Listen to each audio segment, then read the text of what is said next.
Yes, thank you. We're streaming, so we're live. Welcome, ladies and gentlemen. Welcome to Warsaw for our great gathering, great conference. We awaited for a while. Before we begin, just quick housekeeping, because I know there's many of us and it's crowded and busy. But there are our colleagues from the support team that can guide you. Basically, you can meet them at the desk. But there's, for instance, Mateusz here at the door, and you met some of them already. So please do reach out to them whenever you need any assistance. As for other housekeeping things, so we have the conference in this room. This is the Hall of the Mirrors, the crown jewel of the Polish Academy of Sciences, the best room we have. And then we have also the second conference room in 144, Adam Mickiewicz Hall. And just be aware it's 144 because there's also another conference going on in another room. So if you pop in and you just feel it's not your topic entirely, so that could be, you could miss the 144. And the lunch after the keynote will be in the Staszic Hall, which is the room just on the right. When you exit this door, it's on the right.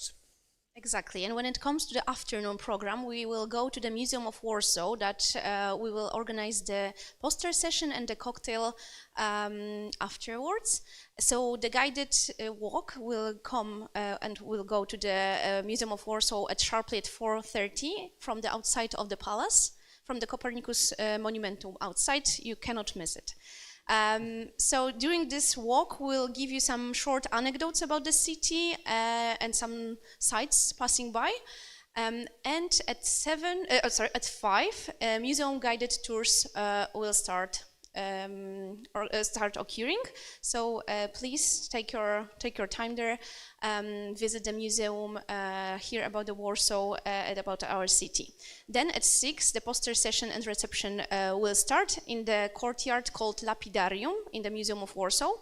So of course, if you don't want to take a part of the guided tours and you don't want to visit the exhibition in the museum, you can just meet us in the Museum of Warsaw at 6.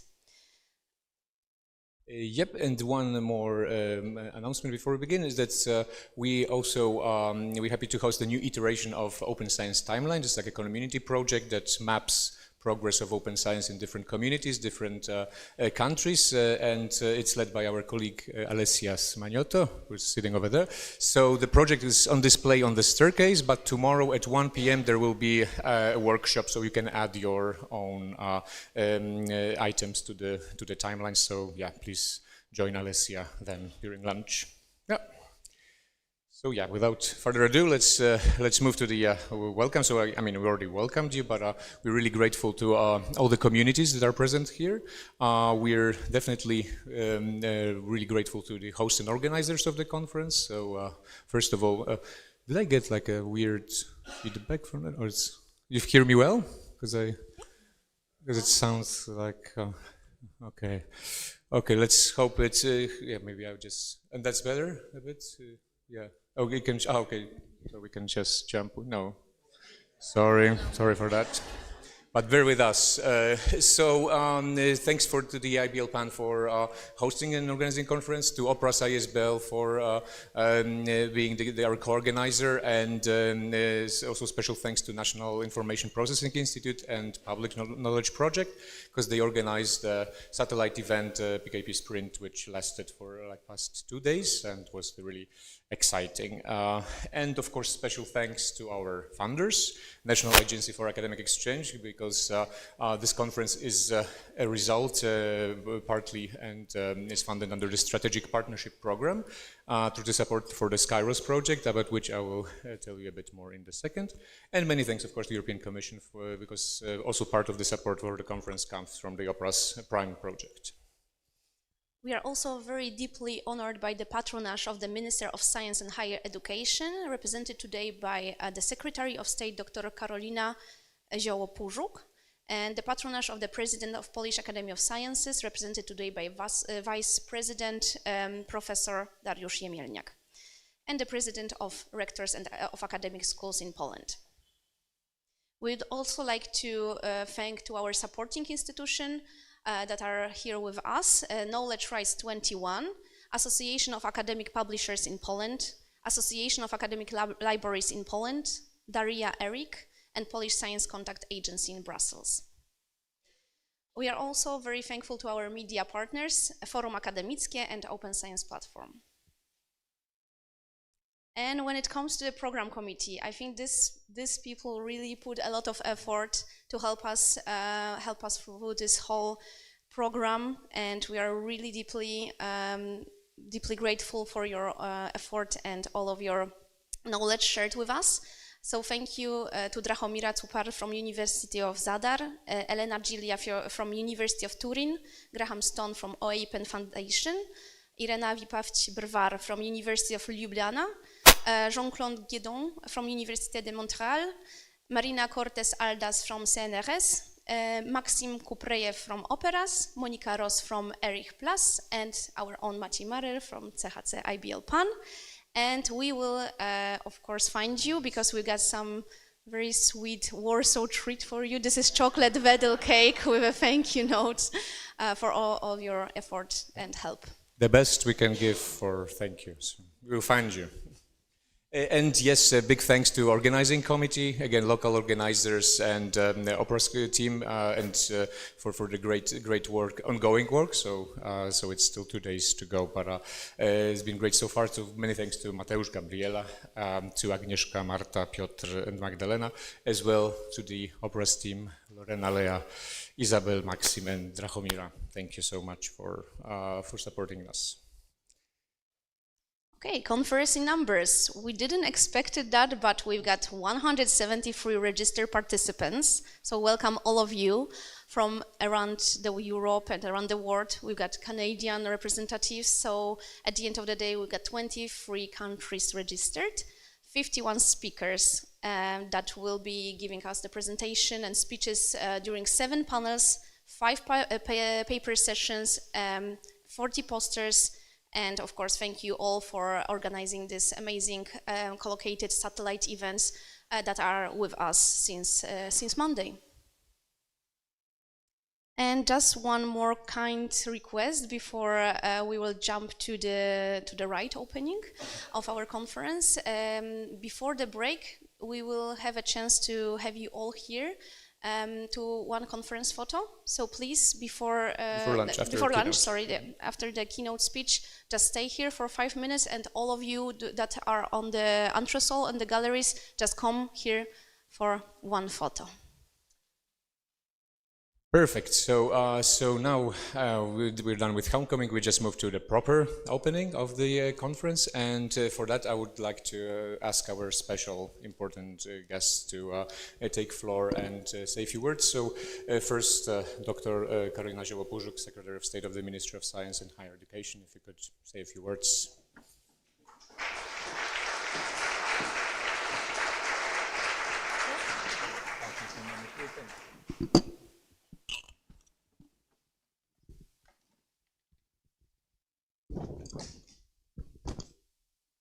Distinguished guests, let me say also colleagues and friends, this is a real honor for me and a pleasure to be with you today to open the OPERAS 2026 and SCIROS conference.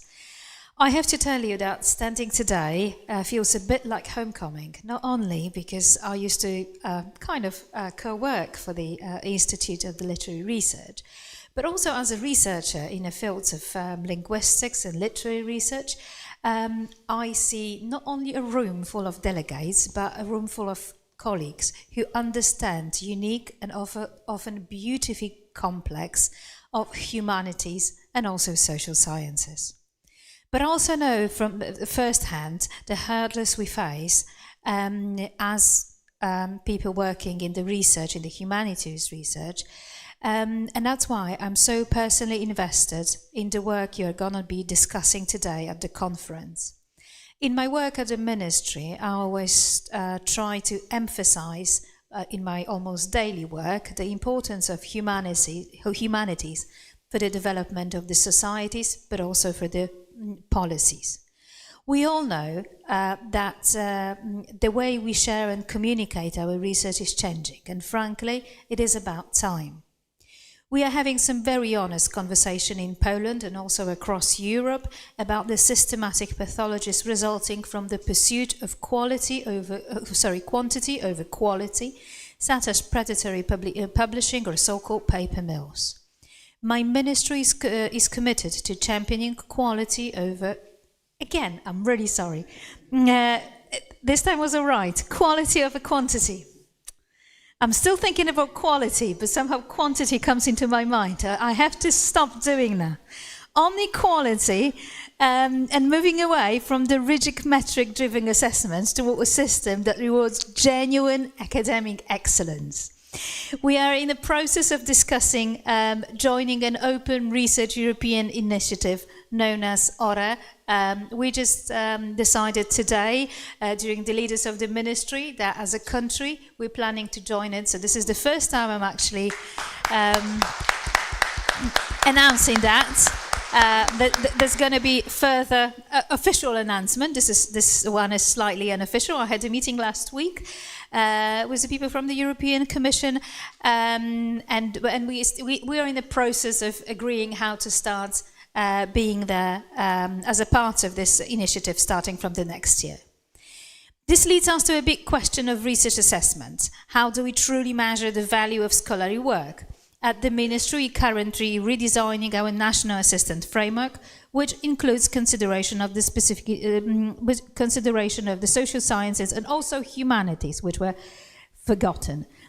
For instance, I have appointed a dedicated expert group to develop methods for including innovative digital scholarly output, such as interactive monographs and digital editions, into our formal research assessment.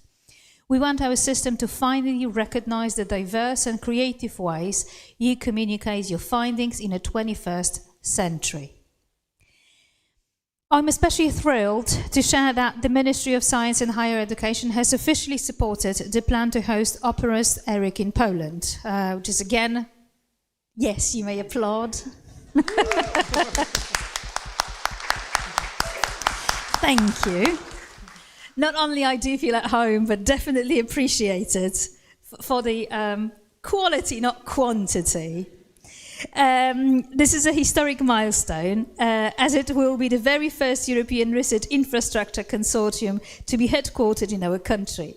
It is a proud moment for the entire region, as the hubs are still far too rare in Central and Eastern Europe, and it places in Warsaw and Poznań right at the head of the European research map. It is a huge achievement, and I'm so happy that I can actually share it, to be here in the ministry and here with you today. I want to say a huge heartfelt thank you to all the OPERAS PL team and the entire consortium who have worked so hard to engage the scholarly community and prepare the necessary plans to set up this infrastructure in Poland. To our European friends and partners who have put their heart and soul into this infrastructure, thank you very much for your vision. It is your dedication that turns the project into a thriving, living community. And now let's applaud.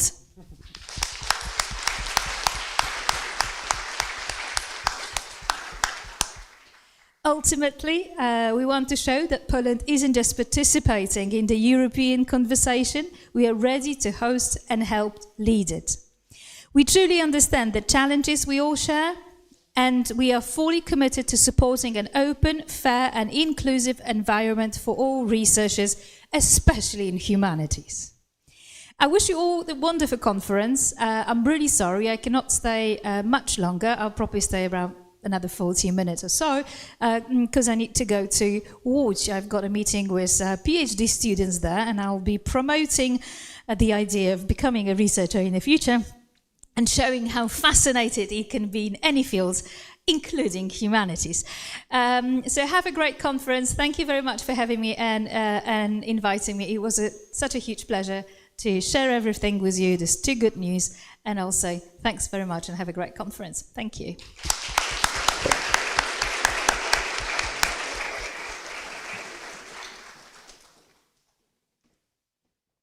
Thank you very much, Madam Secretary. And now let me welcome Vice President of the Polish Academy of Sciences, Professor Dariusz Jemielniak. Professor, the floor is yours.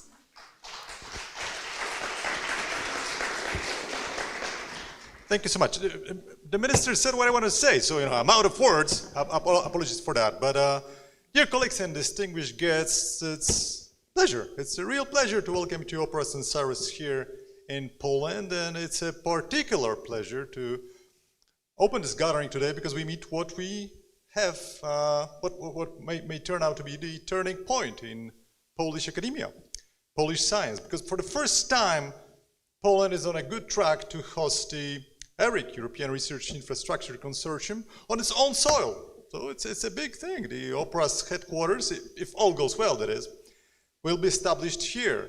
The Polish Academy of Sciences formally endorsed this bid last March, as you probably know, and we did so with full conviction, mostly because hosting an ERIC is not a ceremonial title. It's not just yet another thing to have. It changes the country's role in European research and the weight of our voice that carries inside the consortium.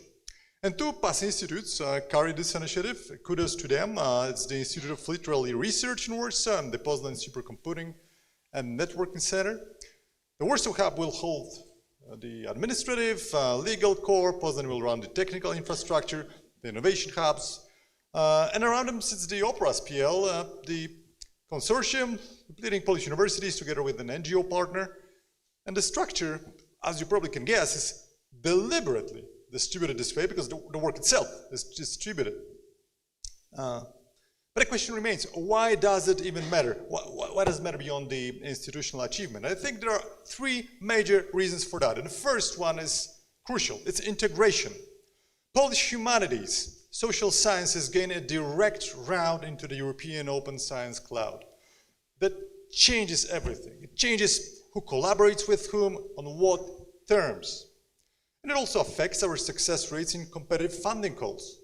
Because consortia kind of tend to invite partners whose infrastructure is already in place. Second, a topic especially close to my heart, open access.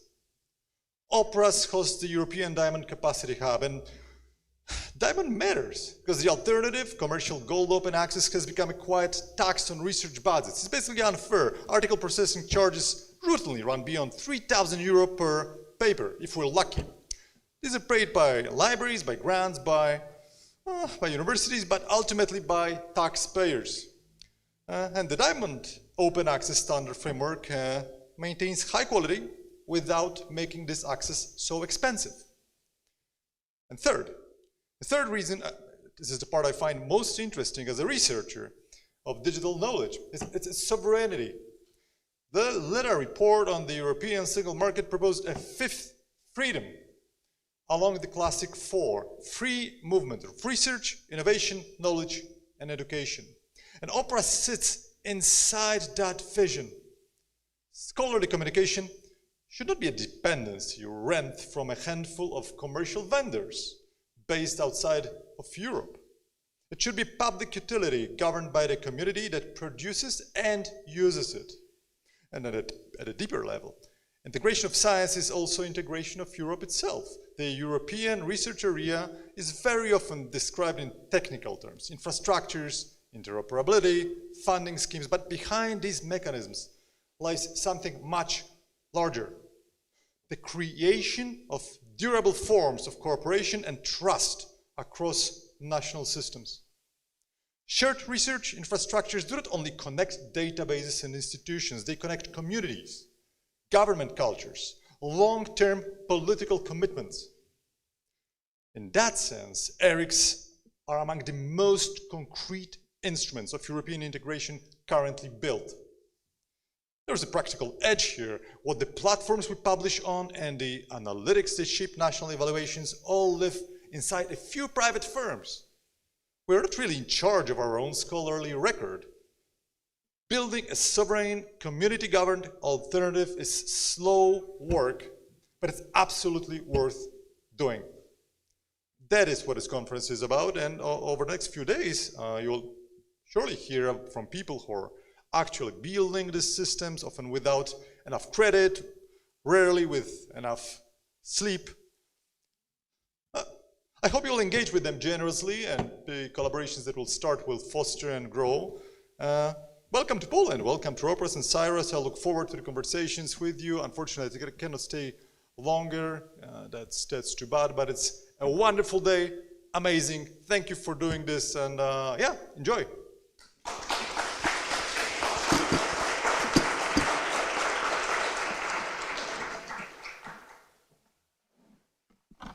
Thank you, Mr. Vice President, for those kind words, and thank you again for to both our guests for coming and delivering those remarks.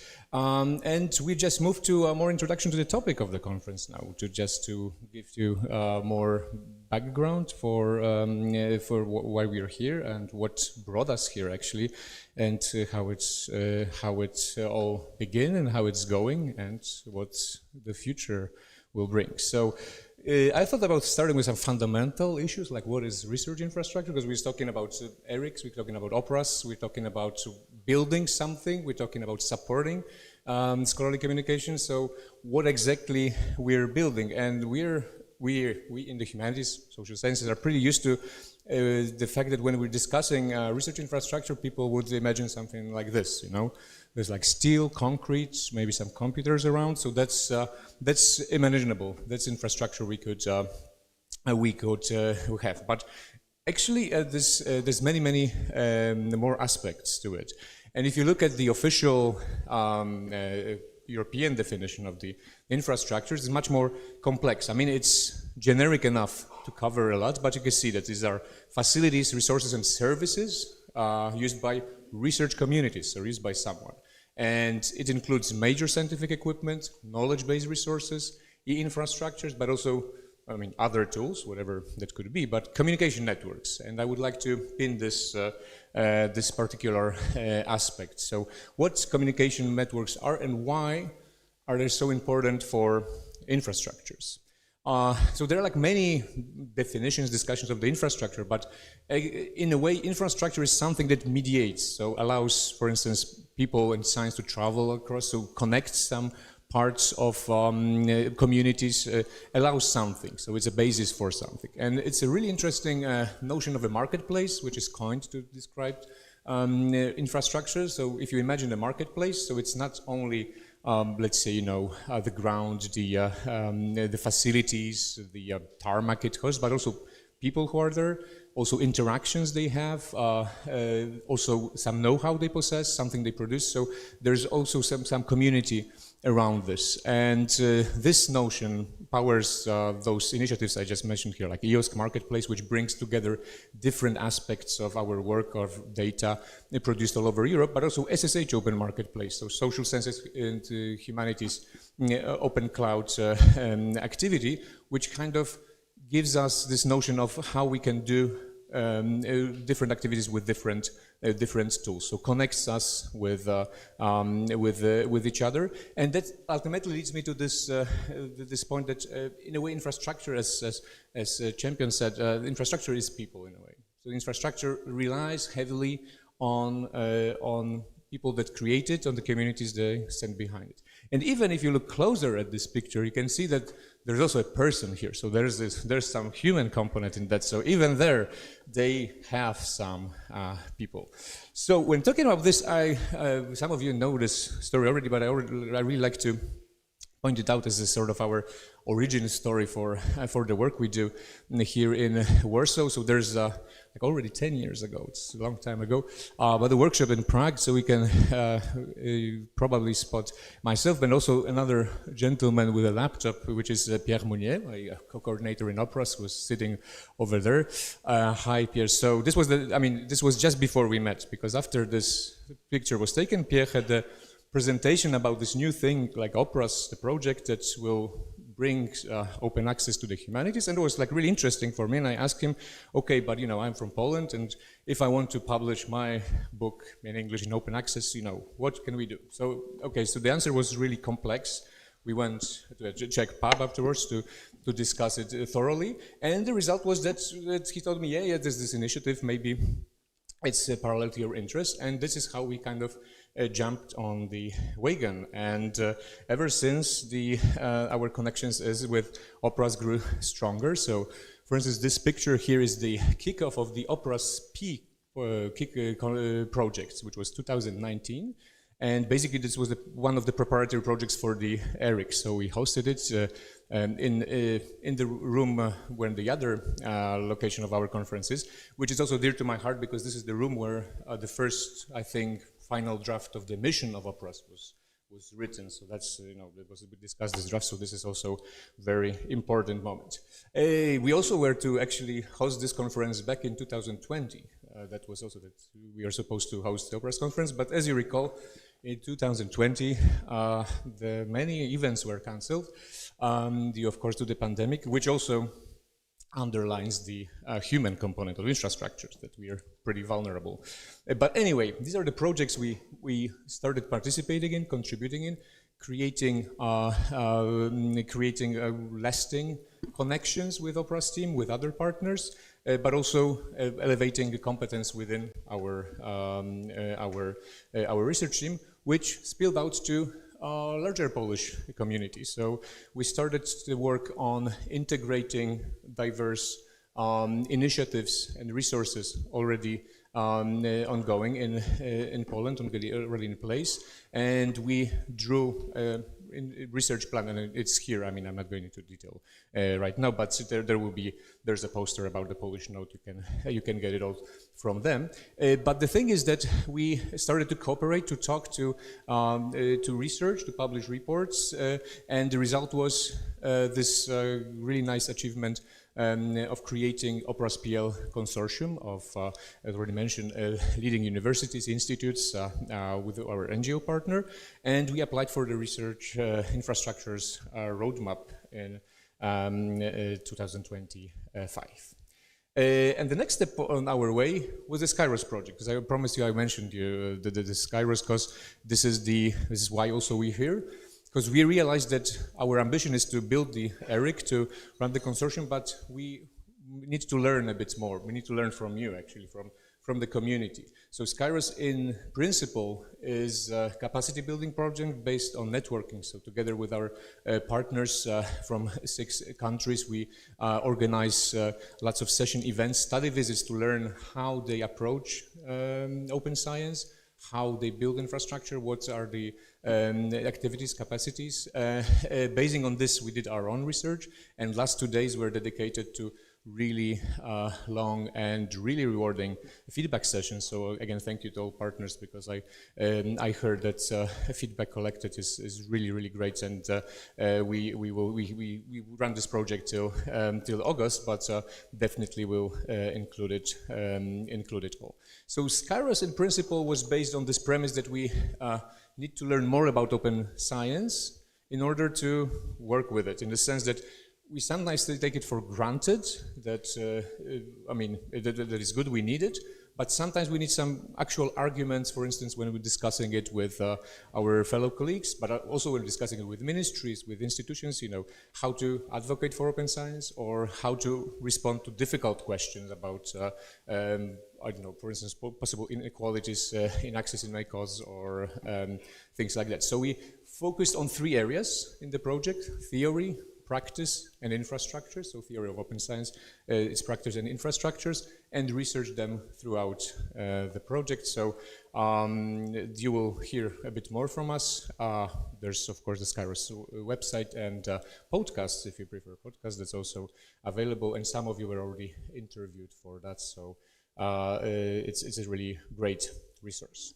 But then the third component, I guess, so we have like with the team, we have larger community, but also we need the support from our governments, our ministries, to build such lasting, as it was already said today, infrastructures and kind of arrangements. So we already in 2020, we managed to convince the ministry to support OPERAS application for European roadmap of research infrastructures. And as I already mentioned, 25 we applied for the Polish roadmap as a consortium.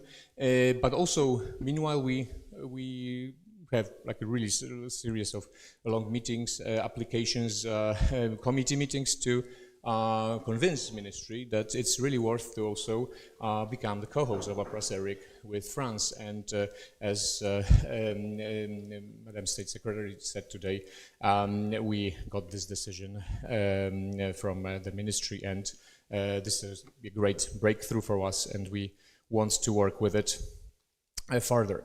So yesterday we also have a really fruitful meeting with the representatives of the ministries, and we're on the path to make it a reality. So as Mr. President already mentioned, we plan to have basically two key components in Poland. One is a central hub, which will be located in Warsaw. We plan to make it an operational center of the ERIC, basically, and at this stage it will, the work on this will basically support the ministry and BGR in the work towards creating the legal framework.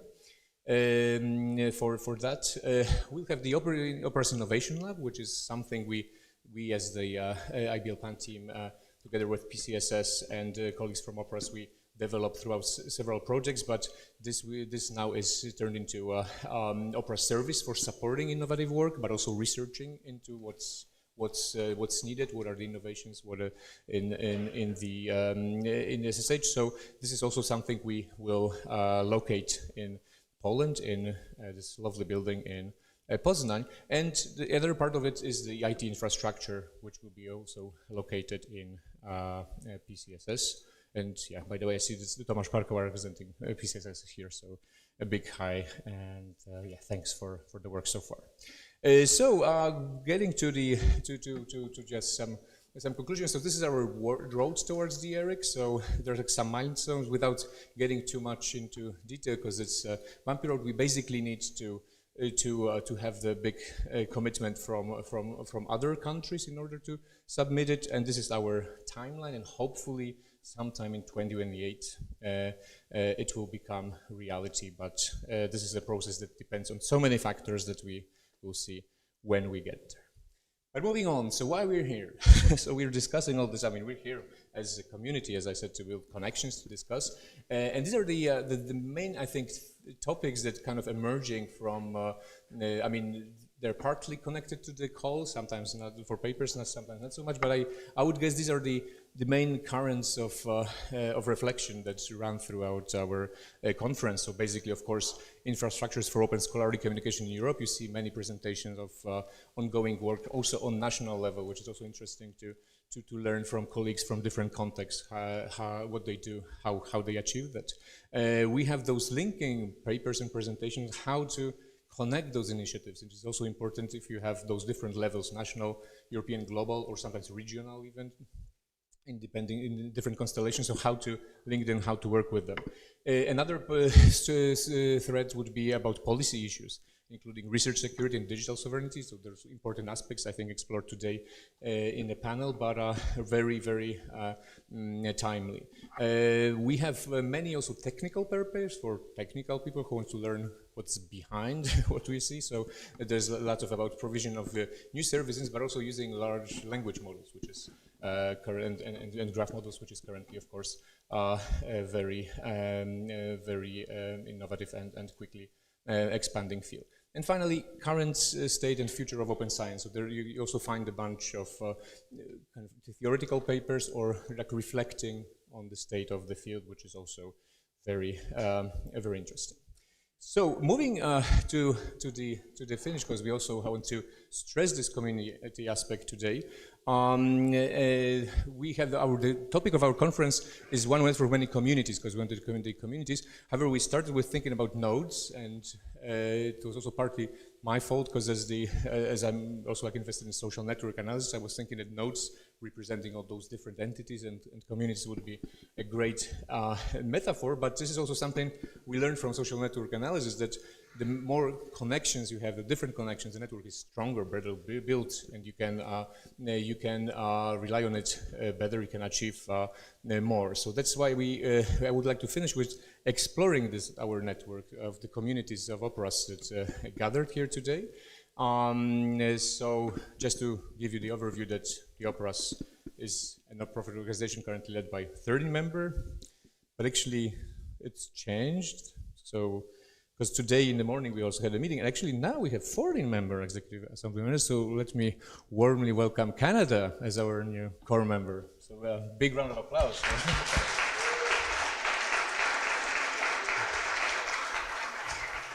So that's the big news. So then also this is our first core member from outside Europe, but also we are very invested in exploring those connections. However, we put big stress on the communities and on the nodes. And today, also in the poster sessions, you see that there's a whole space dedicated to national nodes. But also we have stickers, and I think that national nodes, or at least yes, thank you. Some of you should receive stickers. I don't have mine yet, but with a note. But I just want to finish with just showing you people from the nodes with whom you can communicate. So because starting with Germany. So we have a German node led by Max Weber. Is German? Where's the German node? German is shy. It's not. Okay, so but there should be somewhere here hiding, but at least for the posters they come. Then we have Greece now. Where's Greece? Who's from Greece? Yes, hi. We have Spanish node. Yes, Pilar, hi, welcome. We have French node, of course. Yes, but of course other people from the French nodes you should for the nodes should make yourself visible. Croatia is here, right? Croatia, perfect. The Netherlands. Yes, thank you. Norway, where's Norway? Yes, Norway's in the back, perfect. Poland, okay, you see the people on our team. Yes, please. Yes, thank you. And Portugal, yes, perfect. Slovenia, yeah. And Spain again, okay. We have more nodes than I expected. And the UK, yes, Anna, thanks, yeah. So these are this group. So yeah, please take your time also to communicate, to talk to each other. But it would be really good to establish all those great connections. So without further ado, I would just wish you a great conference and many new connections to come. So thank you guys again for coming.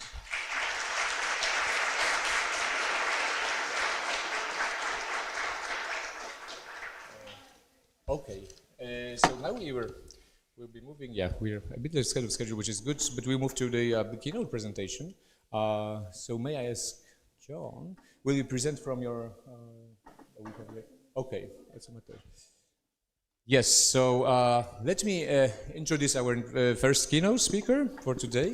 Which is Professor John Wilinski, or Wilinski, because I understand that there is some connection, there must be some connection here. But first of all, Professor Wilinski we're known, of course, as a great funder of the Public Knowledge Project, for which we are eternally grateful, and of course the great role in establishing OJS, for which we are even maybe more grateful, but equally eternally. But apart from that, of course, great advocate and researcher on open access with many great publications we all learned from. So now we ask Professor Wilinski to tell us what's next, so what's the future. So if we already learned a lot from you, we want to learn a bit more. Thank you. Thank you very much.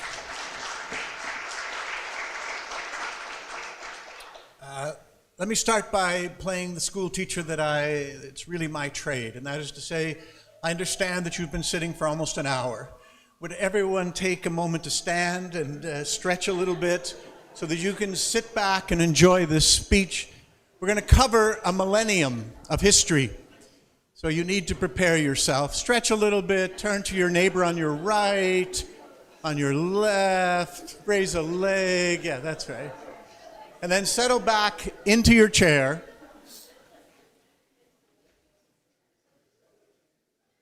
And let me tell you what a pleasure it is to be in a palace dedicated to science and the humanities. I'm living in the United States right now, and the resonance around palace and the humanities, it's just so refreshing to see them in proximity, to get that sense. Now, I'm also, there they are, the Hall of Mirrors. I've been sitting there for 40 minutes saying to myself, where the hell is the Hall of Mirrors?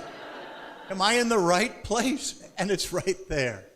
Okay, that's wonderful. This is a spectacular room to speak in. I want you to appreciate the ceiling.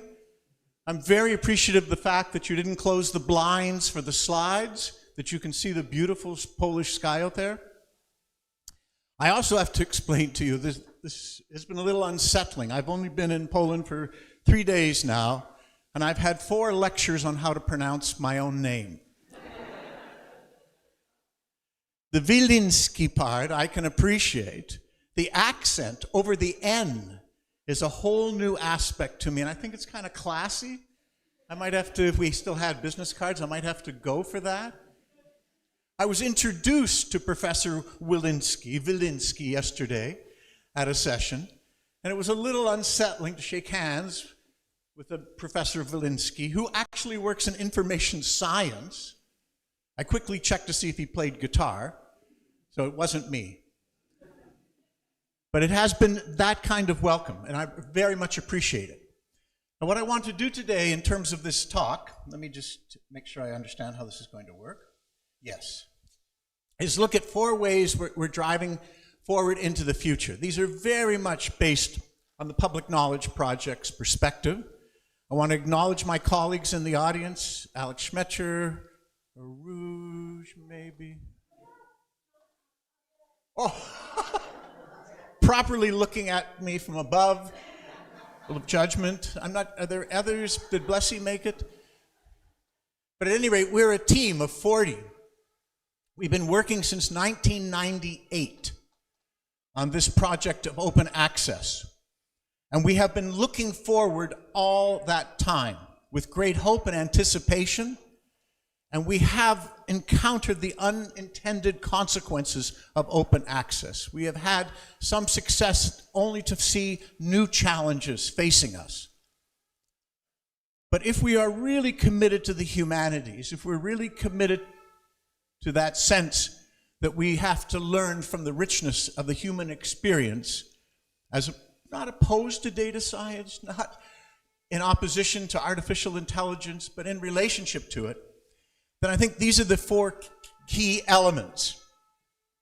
That's acclamation, by the way. They're honking in support of this talk. So I was entertained by the notion that integration and access have already come, integration and trust, have already come up this morning from our initial speakers.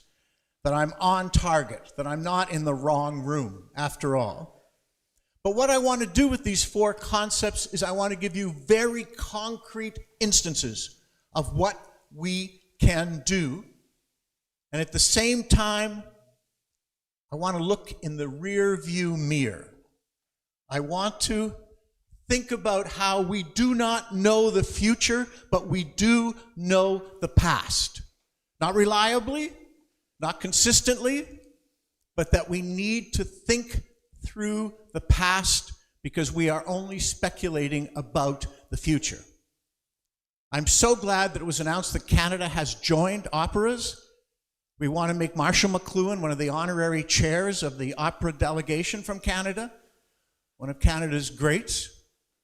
He got a little wacky at this book. When I saw the cover, it reminded me. It's a little nausea-inducing, even from the cover. But McLuhan's notion that we look at the present through the rear-view mirror, I think is so true, and I think we can learn from it, that we're marching backwards into the future. And how I want to do that, to proceed today, is again with these 4 concepts. And I want to draw on 4 historical moments, some quite broad, some quite narrow. And I want to be able to explain to you how it is we can think through the past on very specific, concrete aspects. But first, I want to recover my glass of water.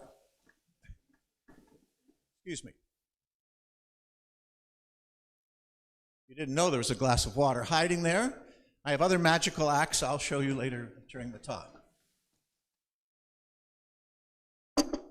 So the process here then is to provide a historical framing of these 4 concepts and then bring you to a present moment on which we're struggling and working and endeavoring and envisioning ways of succeeding and moving forward. The first one is the Islamic Empire's influence on this continent, in particular in the periods of the 11th and 12th century. So this is an illustration of Aristotle speaking to Islamic scholars. It's a fictionalization, an hallucination. It didn't happen just like this. Trust me, okay? Don't check me on your phones, just trust me on this one. But the Islamic scholars were the first to pick up on the Greek scholarship, that there was a whole movement in the 9th and 10th century of translation from Greek into Arabic. And that where Europe was wrapped up in Latin and had very little Greek among its scholars, who were largely monastic, monks and nuns, the Islamic scholars gobbled up all of Aristotle and Plato and discussed it seriously. If you look at this picture, well, the conditions aren't the best. Let me explain. Aristotle is sitting on a small bench. He's holding up an astrolabe and looking perhaps somewhat through it into the stars. But I think you can see that there's an Islamic scholar already objecting, raising his hand. Oh, relief. Thank you. Another is pointing to a text as if to argue and explicate what's going on. And this aspect of Islamic scholarship was crucial. Not only did they translate Aristotle and Plato into Arabic, they held up their hands to object. They pointed to the text and added commentary. And they took on the aspect of teaching. That is, they saw their responsibility not simply to translate the text, but to think about how they could be taught and learned from and extended and made the basis of new learning. And this is a principle that took place from the 9th, the 10th, and 11th century that was not completely different, but very different than the monastic learning in Europe. In the monastic tradition, and I'm going to summarize, I'm going to go a little too quickly here, but in the monastic tradition in Europe that was taking place at this time, there were books. There was a single work of Plato's that was being translated into Latin, but one, none of Aristotle. But the goal of monastic learning was to look into the face of God. Perfect. That it was a religious moment for communion with God. It wasn't a matter of open discussion, dispute, and commentary. Very slowly, the commentary began to develop in the European tradition. But in Islam, it flourished. And the aspect of teaching a larger population against the isolation of the monasteries, the enclosure, and I'm going to get to that with Hildegard in a moment, was a very, very important aspect. And so this idea, in fact, the standard tradition in Islamic learning was that first you would do a restatement, a three-part approach.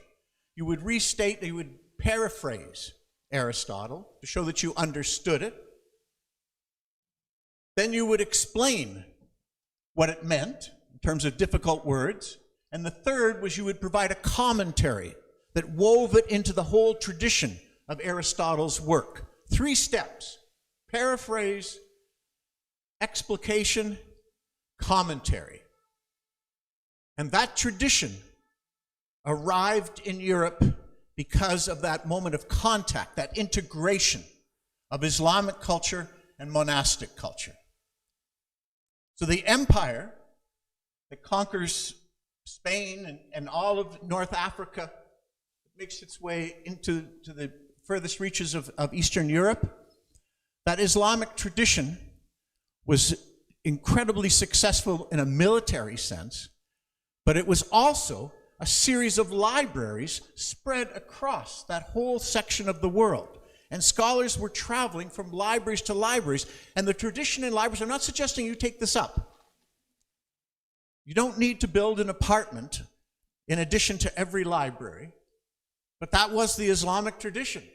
Guest housing, the food so-so, but the books like nothing they'd ever seen before. As they traveled across the desert, as they made their way into the Iberian Peninsula. And so this was a successful pattern that was isolated, that there was no integration between Islam and the monastic tradition of Europe until the 11th and 12th century, when there was the reconquering, the reconquista of Spain, when the Christians came back with a vengeance to reconquer the Iberian Peninsula. And in places like Toledo, where the armies fought, after they left, the Islamic, the Christian, and Jewish scholars would gather in the ruined mosques and talk about the books they had. You know, like they were kids. Like, I've got this card and this card, the kind of sports, soccer players. No, it was books. I got Plato. You got what? And that started a translation movement in which Islamic scholars and Islam was very open and willing to share all that they had. And the eyes of the Christian scholars, the monastics, when they saw that there wasn't just one work of Plato, there were 30 or 40 works of Plato. Aristotle was a rumor in Europe. And Islam had the works. Physics and metaphysics, all the way through. Politics and poetry. Rhetoric. And so they began a translation movement in these small communities in moving works from Arabic into Latin.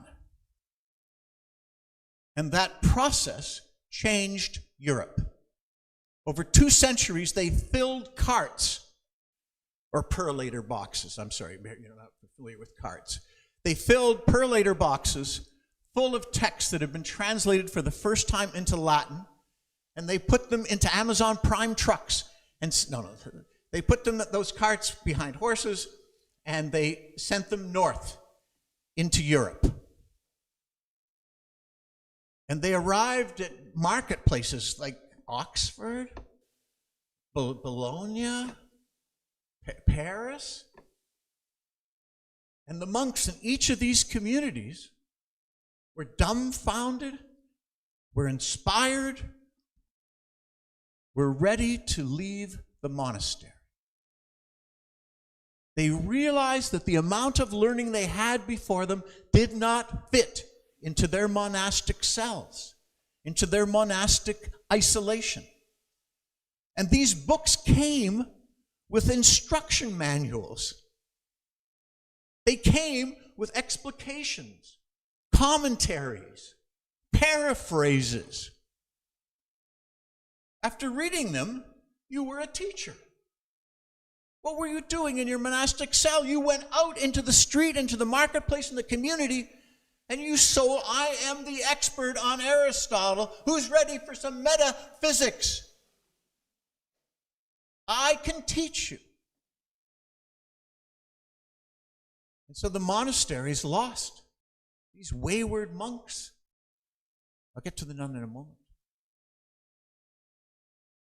And they formed a union, the teachers, because they'd lost their monasteries. They'd left Notre Dame and were wandering the streets of Paris looking for students, and they found them. Because remember, Aristotle had been a rumor as a great source of learning. Aristotle had considered the risks and dangers of Plato especially, of artificial intelligence, of writing. Part of the discussion the Islamic scholars had was about Aristotle's notion of the tablet. The mind is like a tablet on which words form.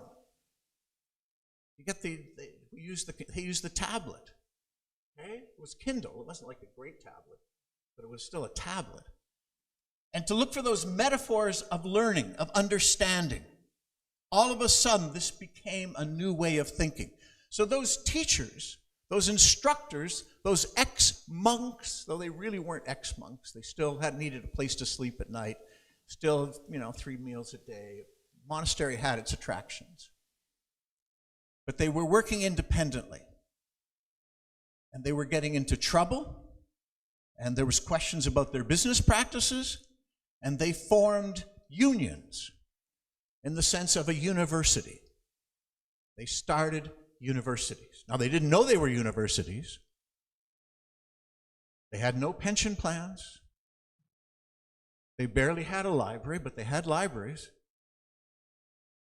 And that beginning, that influx of learning, that integration of learning broke the monastic system and created a whole new institution that had great lasting value. The church is older, no question about it. And this city is a great tribute to the church. But the university is second in line for a lasting institution that people can turn to. And I was in a cafeteria line yesterday with a librarian from Bologna, and within 30 seconds we were debating whether Bologna was the first university or not, and whether Oxford had that claim. We never got to dessert. He had me a couple of times around law. But really what we decided was they didn't even know it was a university. Their business cards were blank at the bottom. They had no iconography. But they had created a new movement in learning. And so what I want to do is keep in mind this framing, that learning can break things, that the influx of learning can change the world in a lasting way. And we're on the cusp of that kind of change. We are opening the entire world of scholarship, opening it in a way that I think is comparable to the translation movement of the Islamic and Christian and Jewish peoples in the 11th and 12th century. Just think about that for a moment. Thank you. I have a cold. So let me explain how we can think about this going forward. Do you have a sense of that potential? Let me set a little more perspective in terms of what's opening. The university is opening very gradually, but research opening for the public, that is the most radical change. 50% of the research today, published this year, let's say, will be open to the public. That's new. I'm not sure we're fully ready for it. I think we have trust issues we need to deal with that I'm going to address. But I think we have to be prepared for the changes that it can bring about and be inspired by them. Look for ways to take advantage and add and contribute and direct in a positive way. Because we've seen this before on a great scale, in a very encouraging way that we have lost sight of. The idea that Islamic scholars are at the founding of the European university system is a radical proposal.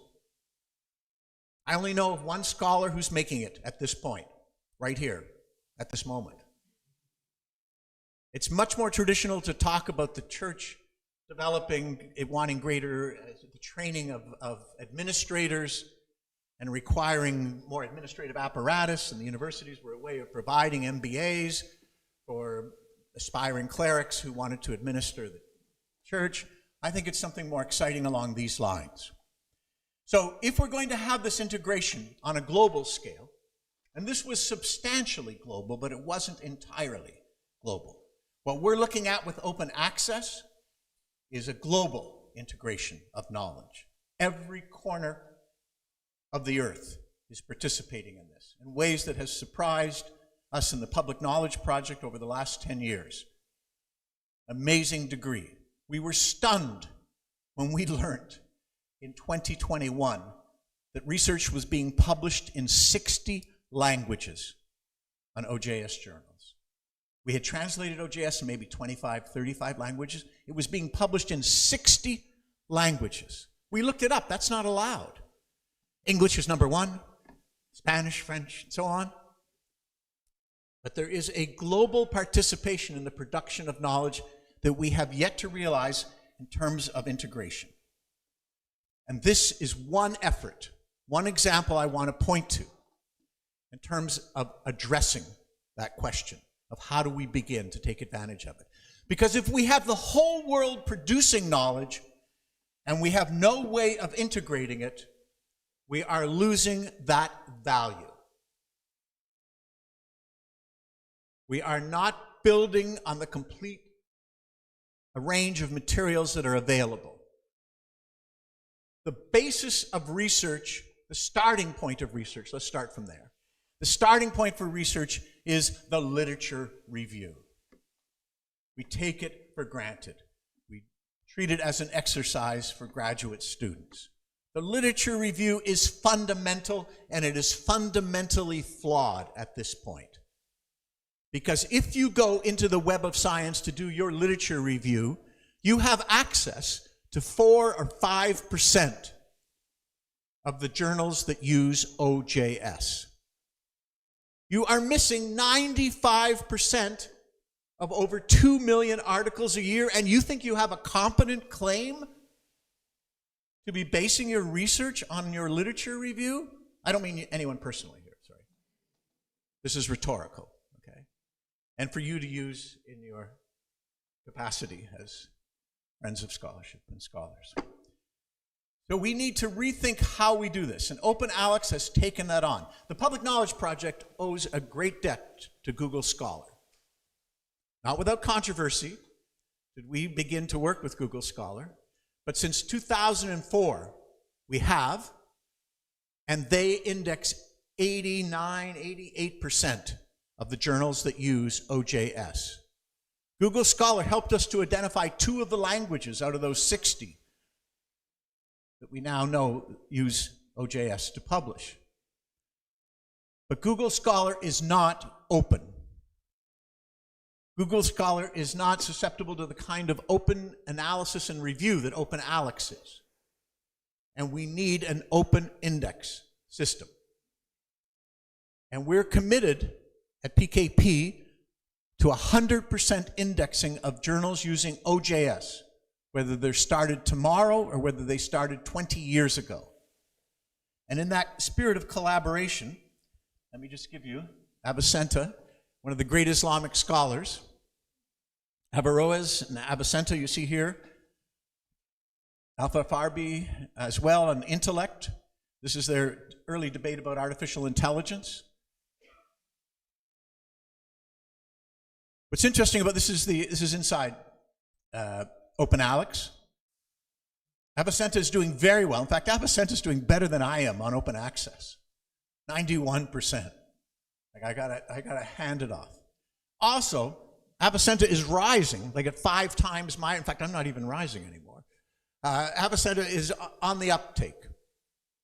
Tremendous recognition. But what I love on this is the medieval and classical philosophy, okay? Traditionally a European topic. Abasenta is all over it. The Islamic infusion of learning into European culture is present and underappreciated at this point. But essential oils and antimicrobial activity, Western medicine took so much from Islamic learning that when John Locke was thinking in the 17th century of going into medicine, one of the requirements was Arabic. So this kind of recognition and integration is what we're on the cusp of in terms of a global look. So I'm suggesting to you with OpenAlex, we need to look for projects to invest in. We need to look for ways of achieving a larger goal under a basic principle. And our relationship with Google Scholar was considered by some to be a compromise, but it did great wonders for our community. And we are now shifting our focus. Juan Pablo Alperin is working very closely, the scientific director of PKP is working very closely with Open Alex to improve their records. In fact, my next point is going to be on that. So that's number one. We need indexing to integrate. And we need to do it on a global, multilingual scale. And that will change the world of learning. And we cannot begin to talk about rigorous learning, the integrity of learning, unless we are moving in this direction and in this way. Now, I give credit to Open Alex, the Alexandrian Library, as part of that tribute they're making. And this, again, was part of Aristotle's influence in the ancient world. All right, let's go back to the monasteries for a second. Still in the 12th century. Am I moving too fast? I don't want anyone getting nauseous. Okay. We've gone now from the 9th to the 12th century. We're staying in the 12th century. This is Hildegard of Bingen, a great favorite of mine. Hildegard was walled into a monastery when she was 8 years old. Now, at first, I didn't quite understand that until I read the passage that described how the gateway in which she entered, as her parents were walking away, stone after stone after stone after stone was put on the entranceway. She was walled into the monastery at the age of 8 with an expectation she would never leave. That wasn't Hildegard. There's no walling in Hildegard, okay? Hildegard is far, far too lively for that. But Hildegard, to be fair, suffered from migraine headaches. Do you see that?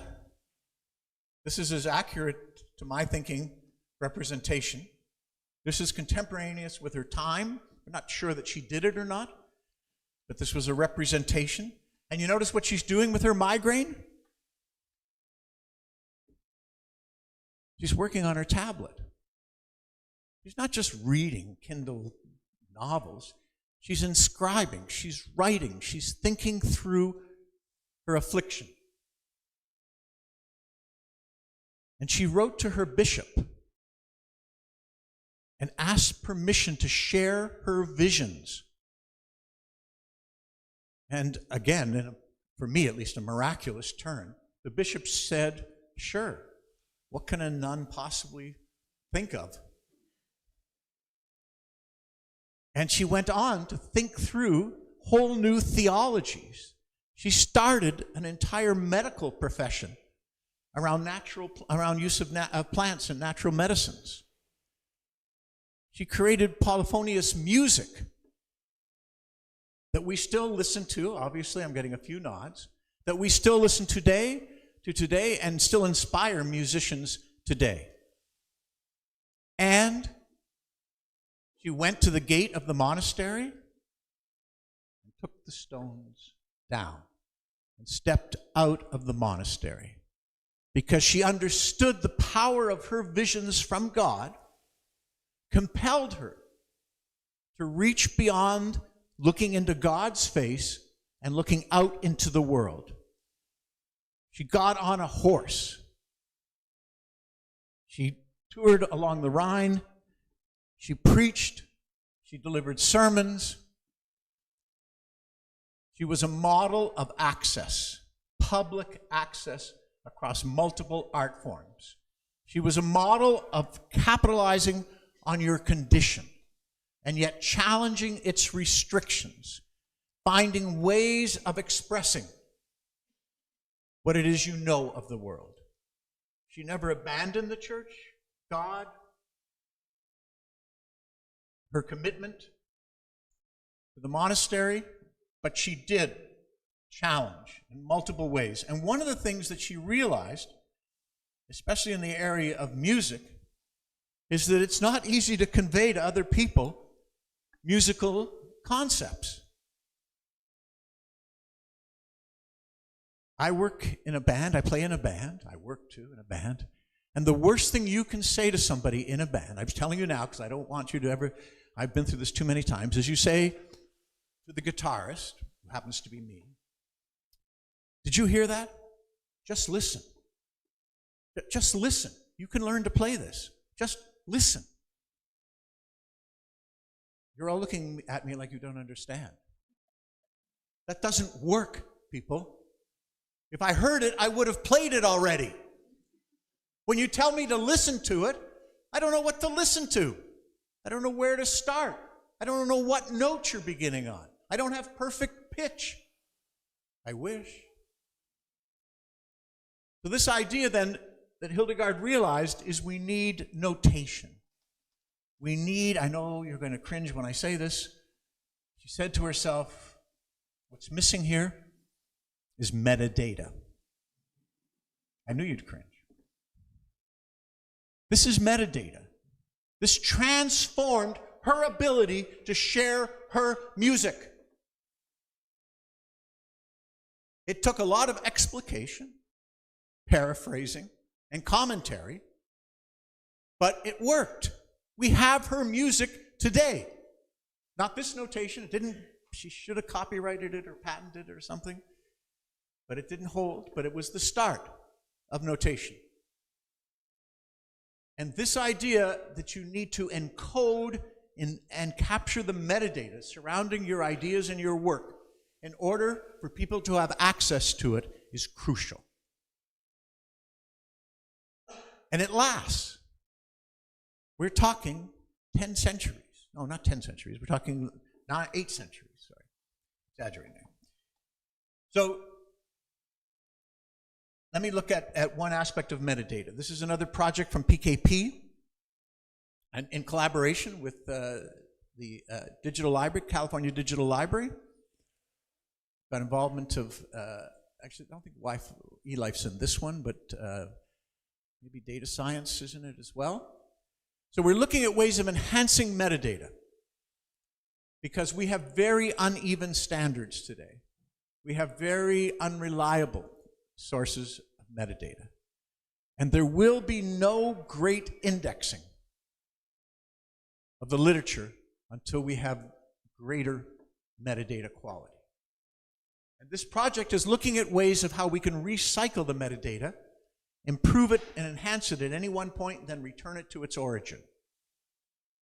So the comet circles the planets with a long tail. Let's not go too far with this, but this idea then that we have a responsibility at a very menial, small level to ensure that we handle the disambiguation of names, the Wilinskis and the Wilinskis, that we are able to provide enough data that works can be distinguished and works can be found. And in order to do that, we need to attend to the metadata. So I want you to get a sense of how we're talking on a broad historical plane on the one hand, and we're looking for practical projects to invest in, to get behind, to work on, to contribute to. And so I'm saying to you that these are today. In 5 years, they may be completely different, but Hildegard of Bingen is a constant. You can hold on to her as you can on Absenta. You can hold on to these concepts of what drive people forward. Let me go on. This is Erasmus. Albert Dürer's beautiful etching of Erasmus. Man of great hats. A man committed to writing and scribing. And Erasmus is famous for a number of very good reasons, but we're now into the age of print. This is the first century of print. We left behind the monasteries. The universities are well established. Their first responses to print are not that good. One of the first printing presses was at the University of Paris, like within decades. It was a very proud moment, and they let it go. They didn't hold on to it. They sold it off. It just didn't seem to matter because, interestingly enough, the manuscript culture was so rich in the universities, they had built up manuscript culture in a way that if you wanted a book, a work of Plato, and you needed it for your class, there would be 20 scribes who would each do one of the parts, one section of the book. And you could get the book in an afternoon, 2 days at the most. It was like a copy shop in a university town. And so when the printing press came, said, what, we have to set every letter by hand? What, are you crazy? And they're backwards? But they did catch on. And Erasmus was a great champion of printing. He's famous for sitting in the printing shops, the Aldine Press, Venice, sitting in the printing shop, at the back of the shop, reading the proofs as they came off the press, being careful not to touch the ink. It was still wet. And then sending them back for corrections. He understood that to be a scholar is to be at the typeface, the press face, and to be involved in every step of the production of knowledge. And that kind of commitment. He did a translation an edition, a scholarly edition of St. Jerome's Latin version of the Bible. Worked on it for years. And his way of summing it up was, I'm killing myself so St. Jerome can live. And that to me is kind of a scholarly sensibility. That we work so hard for some series of ideas, some great works, some wonderful concepts can live. Even though no one will appreciate how long I took to line up this slide so it's actually in the middle and the font matches the previous set. No, he did more than I did. I don't want to take credit for that. But one thing he did that's very important to us, this is the Aldine Press, by the way. This gives us a lovely, you recognize the anchor and the dolphin? Have you ever wondered about that? Do you have any books at home that have that imprint on it? Because you don't need them. I'm happy to take them, clear a little shelf space for you. If you have any Aldine, no, okay. So the Aldine Press, this is a lovely scholarly concept. We need to anchor ourselves, and we need to be flexible, supine. We need to be able to move through ideas without losing our anchor. That's an Aldine principle. And Aldine is very famous for bringing Greek literature into the Renaissance, into the humanities, very important aspects. But what he's doing here, Erasmus is collecting adages. He's collecting sayings. He's collecting common lore and making them available to the public in these books. He starts with 400, he ends up with 4,000. This one, in this 16, I want to say 15 or 08 maybe, I might be wrong with that. This one is number one. This for me is the basis of trust. This for me is an open access principle that hasn't been fully realized. Now, friends, you might say colleagues, hold all things in common. Our research is something we want each of us to hold. We're not interested in selling it. We're interested in other people holding our work. And we need to start from that principle, that we are colleagues, friends, and we hold things in common. Now, what Erasmus did with these is he collected them. He was amazed at how generous people were in sharing them with him over the years. He would put out a new edition every 5 or 7 years. And he would provide a commentary. He would find who had used this expression. Where did it figure in Plato's work? Where were the philosophers who talked about it? What did St. Jerome consider in terms of communal property? And he would engage in that same Islamic practice of a paraphrase, of an explication, and of a commentary.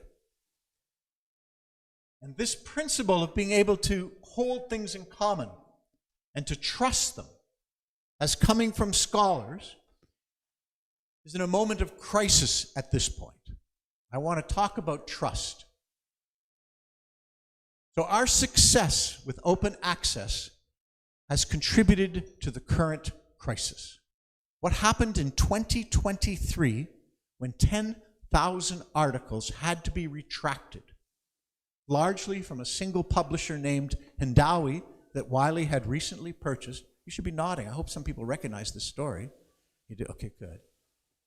Is the breakdown of trust over open access. One of the unintended consequences, so obvious to me now, I'm almost embarrassed or sheepish to explain it to you, or to even have to repeat it to you because I did not see it coming, is that the publishers realized the more they published, the more revenue they got. It wasn't like print. In print, you didn't want another page because it added to your expenses against your fixed revenue of subscriptions.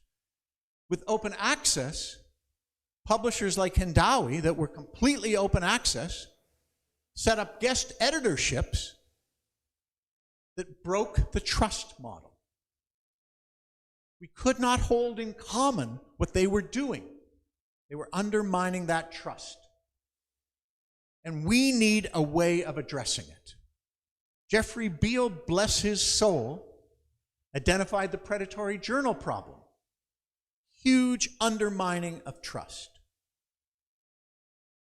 And so this affliction, which affects every publisher, which is a matter of an undermining of trust within the profession, we need to find a way to address. Because we're not going back on open access.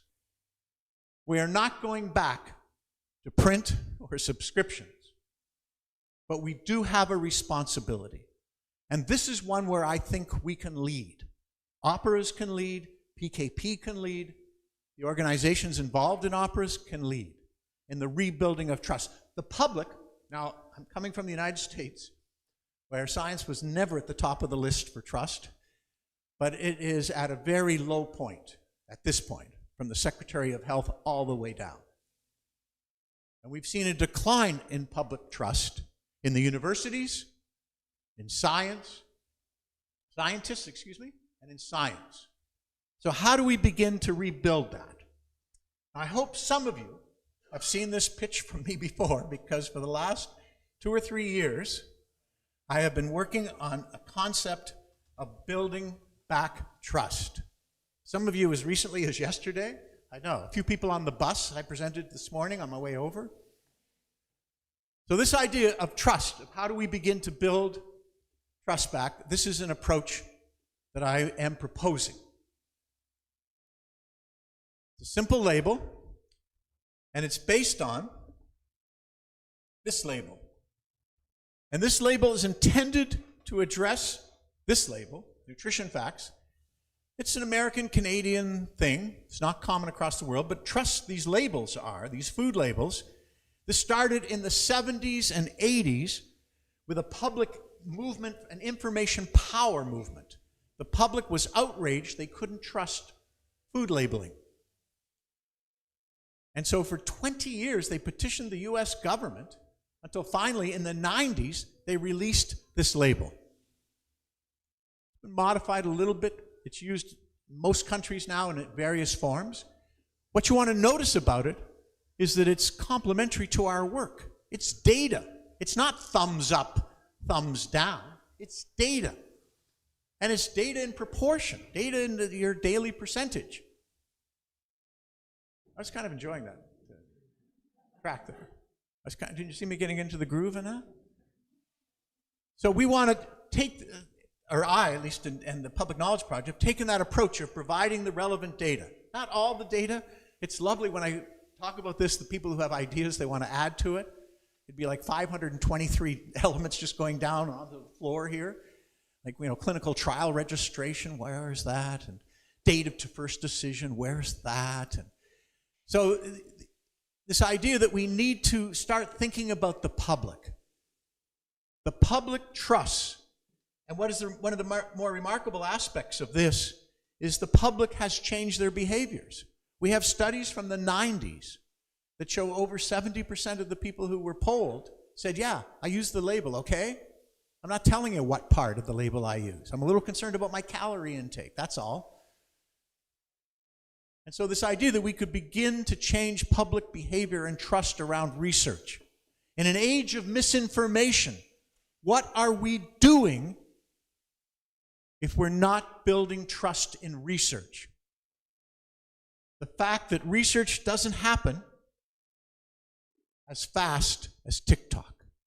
Now, students have pointed out to me, high school students, we've tested this with high school students, they say, yeah, but TikTok gets more reviews than any research article ever. But I say, look, nobody ever rejects a TikTok. It doesn't take 134 days, or 345 days in some journals, to get published.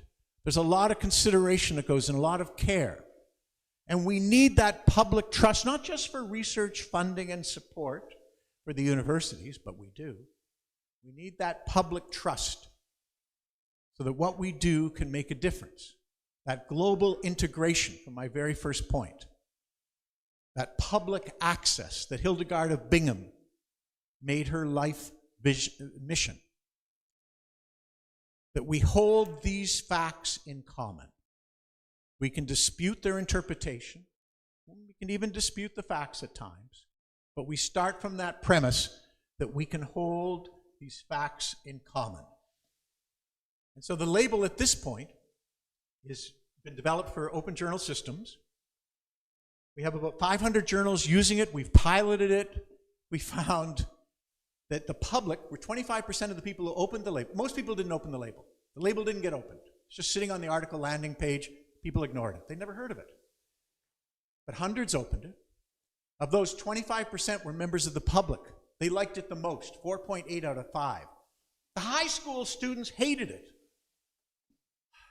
If you have any ideas, talk to me after. It was hurtful. I'm a school teacher. They gave it 2 out of 5.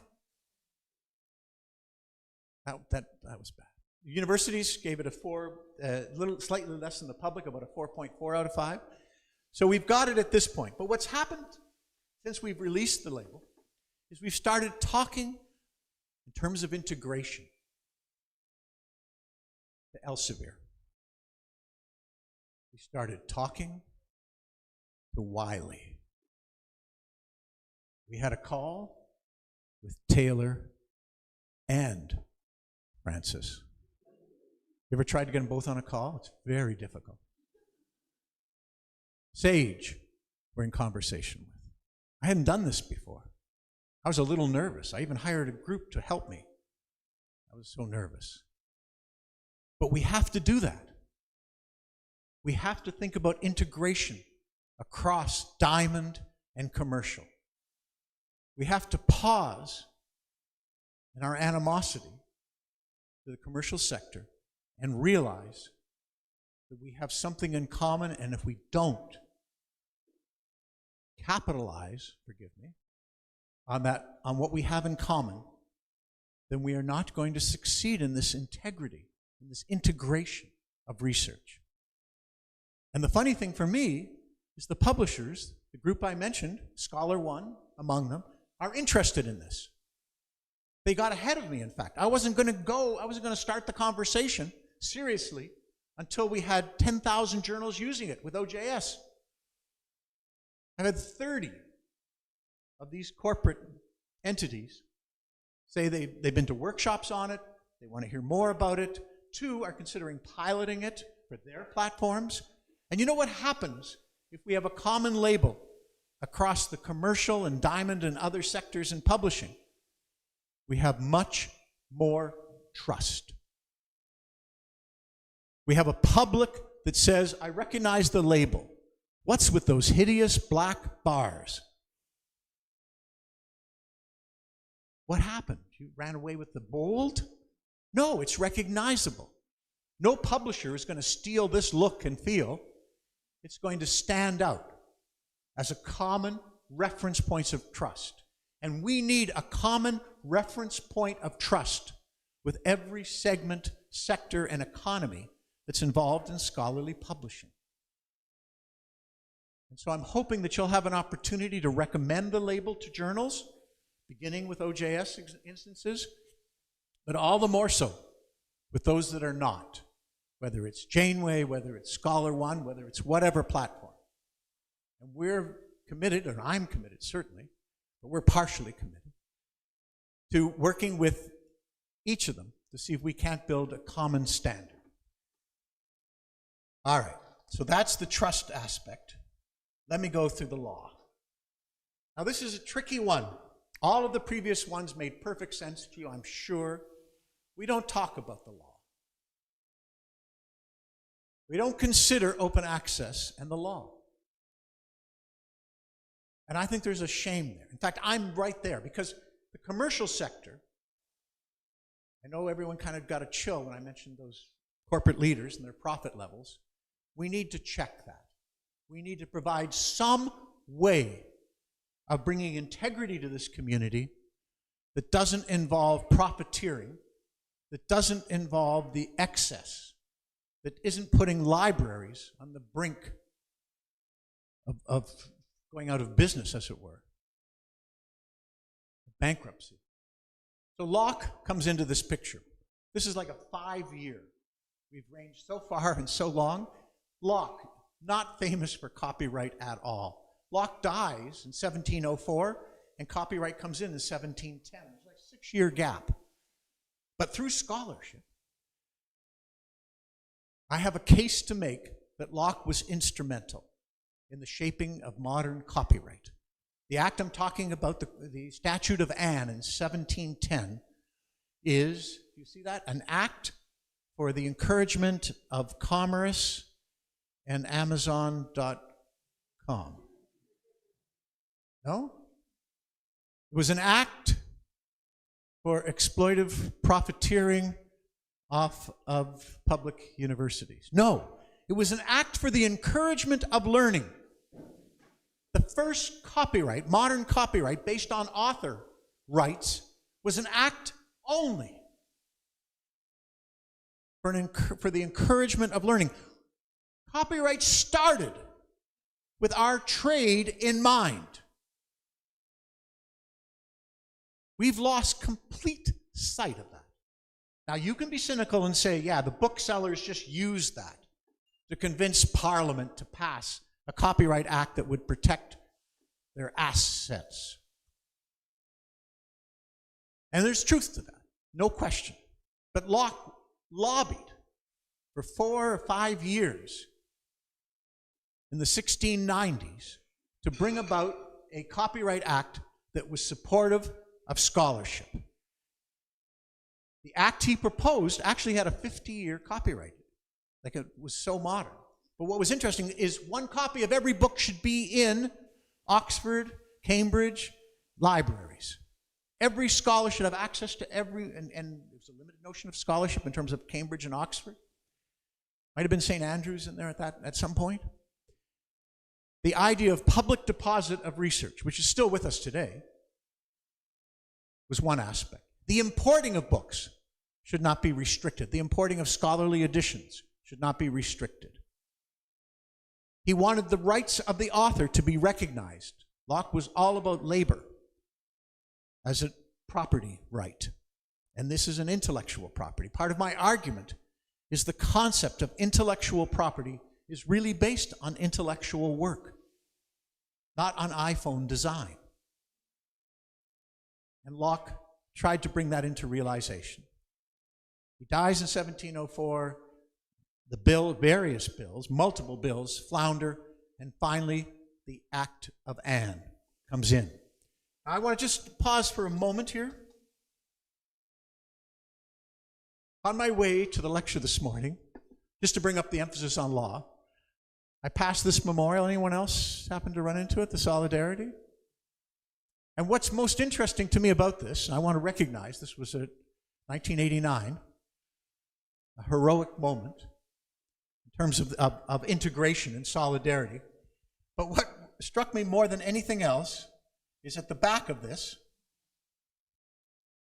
that the election used Gary Cooper in High Noon as its icon, a return of the law, a restoration of the law, seeing that we can use the law to restore the properties of scholarly learning.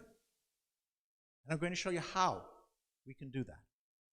But I want to appreciate that because the American flag, are you catching that? That we could so use Gary Cooper in this country right now, walking into town. This High Noon is the movie. We so need a high noon in this country that I'm living in. But let me move on. The answer, let me give you just a little bit of background as you kind of work through this in a bit. Scholarly publishing has not been subject to copyright reform in a substantial way, with the exception of 6 to 8 European countries, which I'll address in a moment. Has not been subject in the United States to copyright reform since 1975, when, this was a big moment for me in 1975, I was allowed to make one photocopy of a research article by going through the librarian. So efficient. You remember this? We're still on the books. I can still do that. I can't even comprehend why, but that was it. So everything else, my iPhone, television, everything else has changed since the internet. The copyright law has been changed in the US 60 times for everything. Games, locking of games, the unlocking of phones, the gaming, locking of games, unlocking of phones. Everything has been changed, nothing on scholarship. We are overdue a change. We have a right to expect change in our field. There's no expertise outside of this room that's going to demand that change. We are the ones that need to demand that change. Now, in Europe, 6 to 8 countries that have passed legislation around secondary publishing rights. Okay? This is a great achievement. It means that if a work, a research work, has been funded by the federal government and is in its final draft, it can be, and no matter what the publisher says, it can be posted online, that final draft, after an embargo period.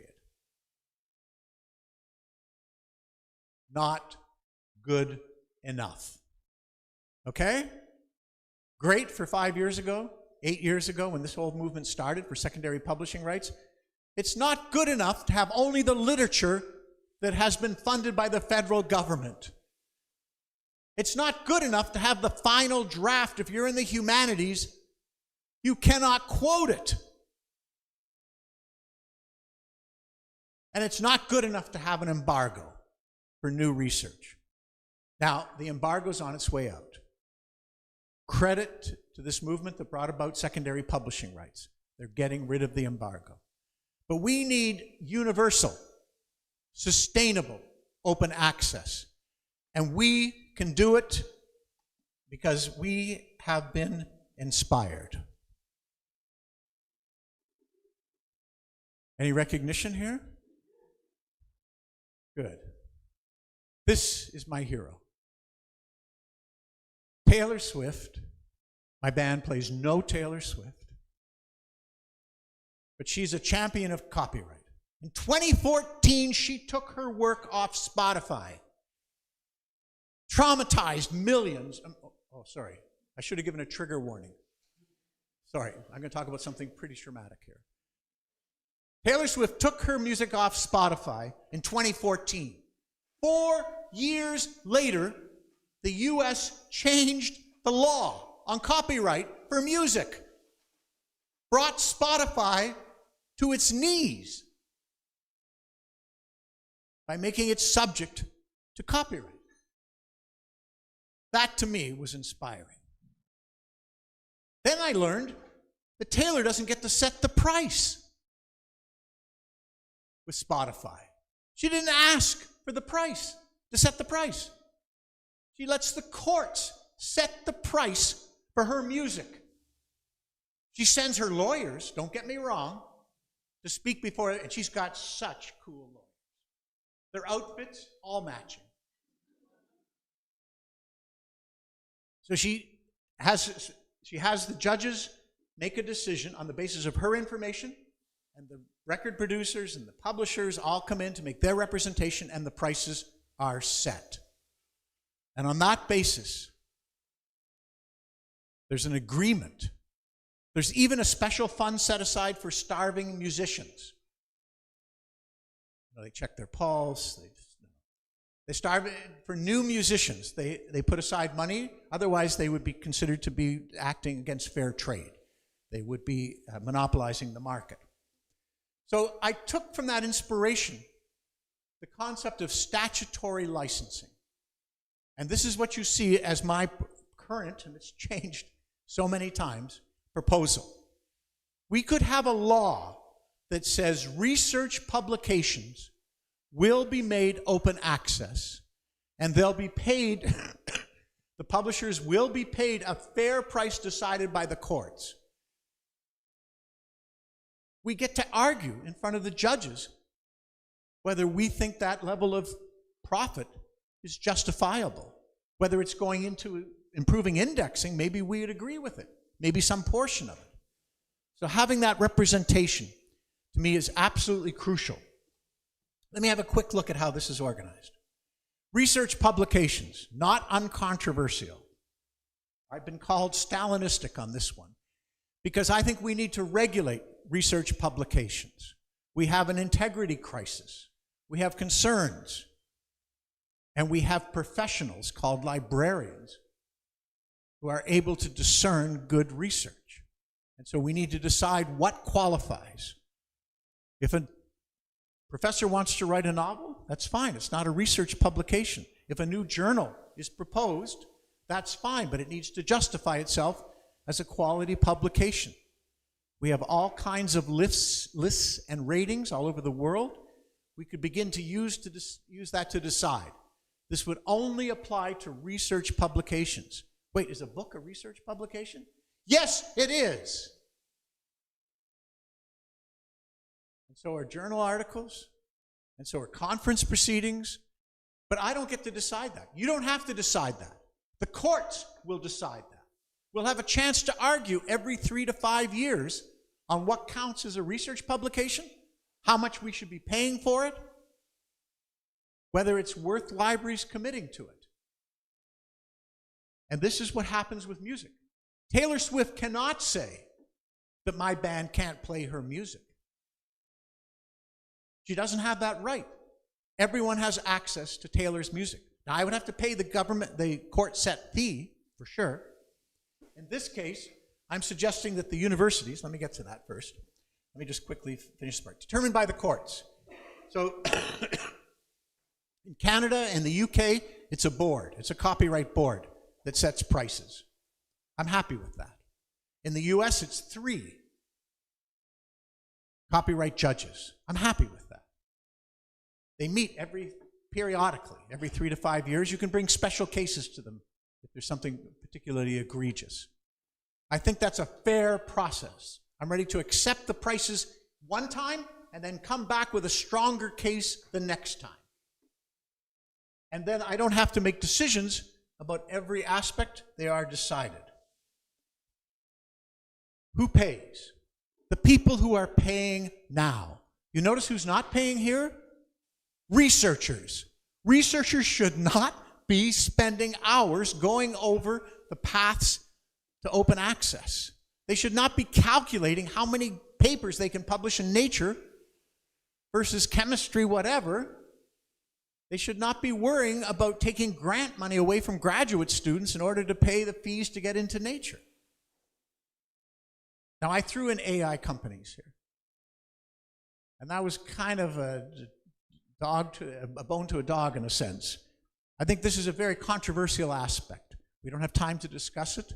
We're just going to leave it as it is on this slide for now. But I'm happy to talk about it if we have any time for questions. So let me bring this back to the origin. Our starting point.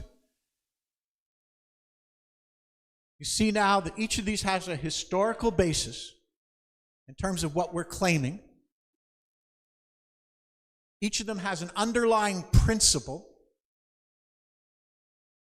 that we can hold to, and each of them has a concrete, specific project right now. The challenge to you is the projects you're going to work on in the coming year. We're bringing the academic year to a close here in the Northern Hemisphere. I'm hoping that next year you'll have concrete, specific projects that are rooted in principles and on which you'll write to me and ask, hey, what's the historical basis for this crazy idea? And of course, I'll ask ChatGPT. So on that note, with these 4 principles in mind, this historical tour, you've been through a millennium of intellectual property history, and I thank you very much for this opportunity. Thank you.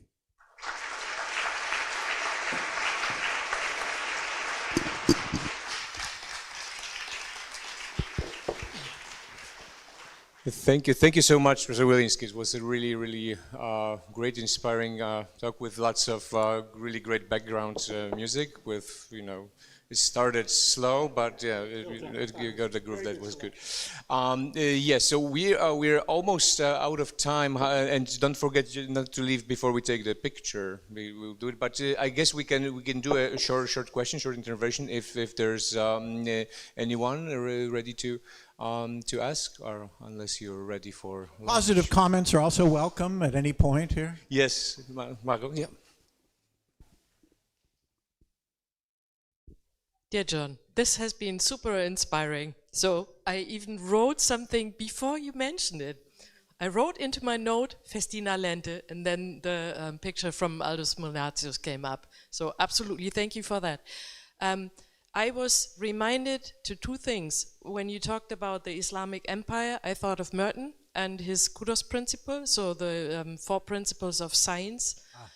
And that I found super inspiring, and also the FAIR principle that came to Hildegard of Bingen. So I think if we all also collectively think about what we can contribute to this background thinking and our walking backwards into the future, then we also make a point to create a narrative that is reaching beyond our usual suspects, because we keep on talking to each other and convincing each other.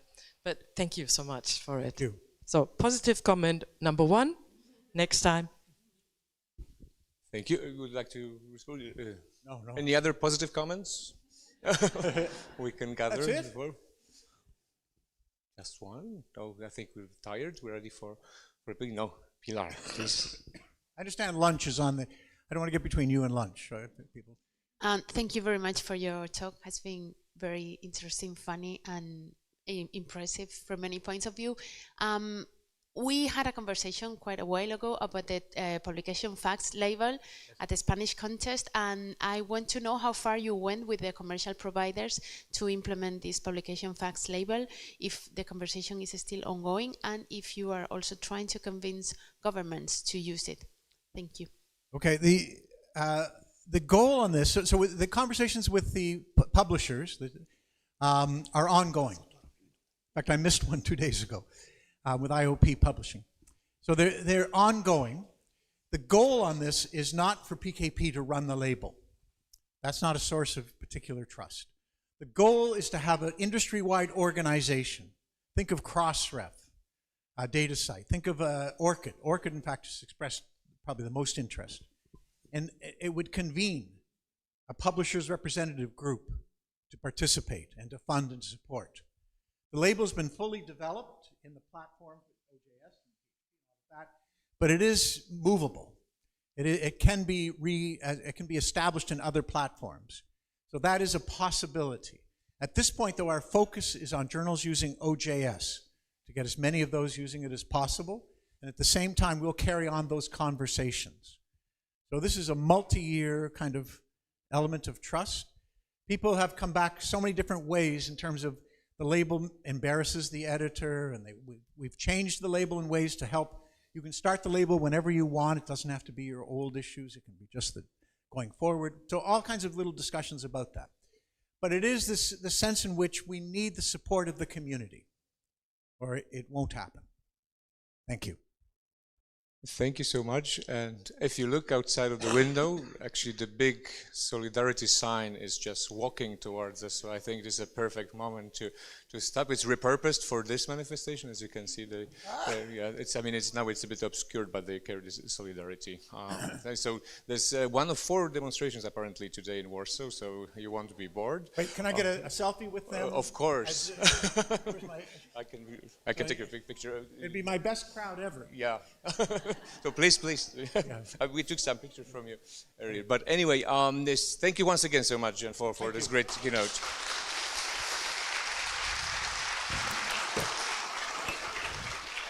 Thank you. It's really good. And can I invite you all now just for a second here, so we could just take the conference photo. So everyone, please, because our photographer is on the gallery. So we will be basically staying here. Maybe if you. How we. Możemy. Oh, okay. Perfect. On the stage, yeah, it's better. So maybe it'd be easier if we kind of move into one place. Yes, it's better if you just come closer. The demo will be here for long, no worry.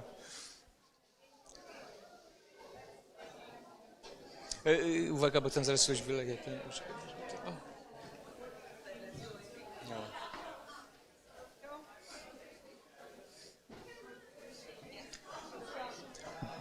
There are three more demonstrations, so you know, you won't miss it.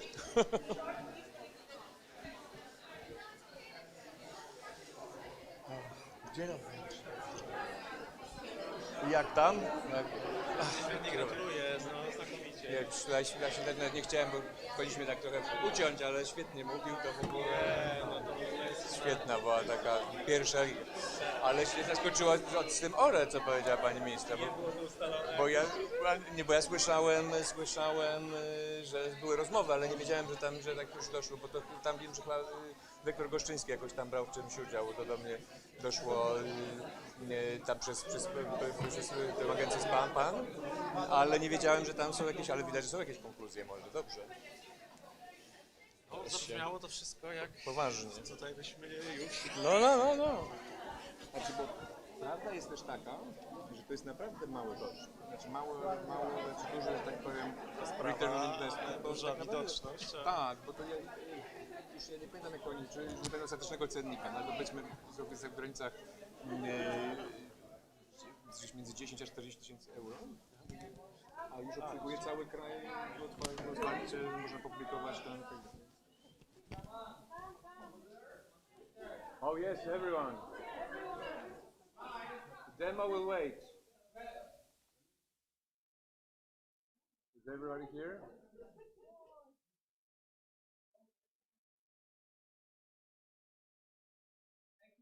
Thank you.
distinguished guests. So we have Maria Drabczyk. Maria, give a to Maria. Maria is chair of the board and head of policy and advocacy at Centrum Cyfrowe. So it's Centrum Cyfrowe Foundation, Knowledge Rights 21. She is a sociologist and researcher, expert in the fields of digital cultural heritage, open science, new technologies and copyright law, author of reports, analysis and recommendations on the social impact of technology and related regulations on the culture, education and science sectors. We have also Jarosław Protasiewicz with us, who is a director of the National Information Processing Institute, National Research Institute, and lecturer at the Warsaw School of Information Technology, an experienced researcher and IT professional with many years of experience in the field of computer science and artificial intelligence. Together with us is also Elena Gilia.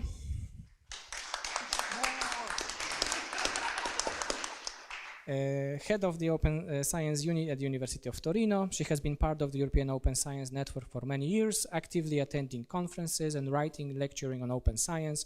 She was one of the authors of the Italian National Plan Open Science. She curates the Open Science Cafe broadcast to disseminate open science logic and benefits. And finally, today with us is Suzanne Dimouchel, head of the Open Science Department, Greek at CNRS, former coordinator of OPERAS research infrastructure. She has a PhD in French literature. She's an expert in research infrastructures, governance, and open science. The last slide in this introduction. So we will start with opening statements for our guests, and then we'll explore topics and questions like, can open science research security? Can badly governed openness become dangerous? Or what is the SSH role in sovereignty and democratic resilience? And we start with opening statements from Elena. Yeah, thank you. So happy to be here.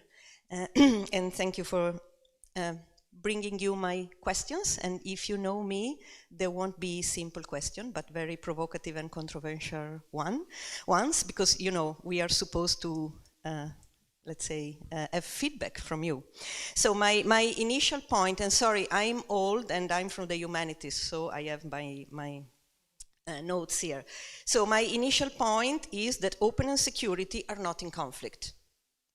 Full stop, that's it. Thank you for your attention. No, I'm kidding. Yeah, we can go. No, seriously, my first question is which percentage of data are really relevant for security? Come on. So are we sure that we want to hinder the benefits of openness in terms of faster creation of knowledge? We had the lesson from COVID. Just for a few dual-use issues? Are we sure? Then the second question, which is the percentage, again, of our data being really open? Because if by open we mean an Excel spreadsheet online, that's not openness, that's irresponsibility. Then the third point is that open assumes fair, findable, accessible, interoperable, reusable. And the first question a good data steward asks you is there any security issue? So basically, security is taken care not even on day 0, but on day -1 of your project in a true, fair data stewardship program. And accessible does not mean open. Please, the acronym is FAIR, and it's not FOIR. So it's findable, accessible. So we know that accessible means as open as possible, and you guess what? As close as necessary, it what solves the security issue. Again, full stop, nothing to be added. And if you read the European Council recommendation on security, the wording is managing risk, not avoiding risk. Because the typical reaction is, okay, we have an issue, so we keep everything closed. No, please, we have to manage the risk with clear, fair data stewardship and not to avoid the risk. And then, in my opinion, the real risk is unmanaged data. The data that we keep on our computers or we keep on the cloud, unstructured, undescribed, with no metadata, no ontologies, no security measures, okay? And then this is very provocative. It depends on how we define security. John Wilinski this morning reminded us of the situation in the States.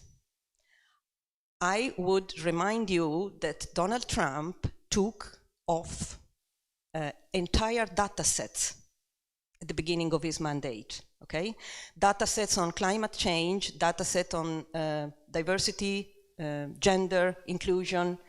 So in my opinion, openness, it's also a way to ensure resilience, because researchers in the States are replicating these lost data sets, okay? And my final point is about community, and I think Suzanne will talk more about this.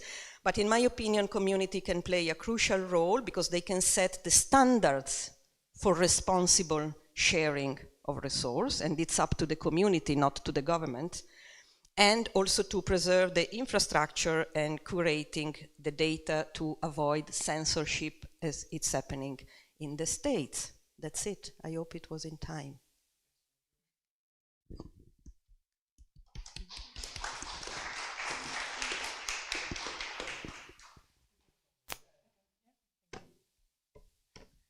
Thank you, Elena. Indeed, I will address a bit more the community aspect, but you will see that what Elena said is fully aligned, as usual, with what I have prepared for you. So I will start with, so it's not at all the same way to present, not real question, but much more different type of statements that I will do. And I would like to start by saying that we all know that Europe is currently facing a difficult but essential challenge. How do we preserve openness in a world increasingly shaped by geopolitical fragmentation, technological dependence, and strategic competition? That's the purpose of our panel. For many years, open science was primarily discussed in terms of accessibility, transparency, and the circulation of knowledge. Today, however, openness can no longer be considered independently from question of research security and digital sovereignty.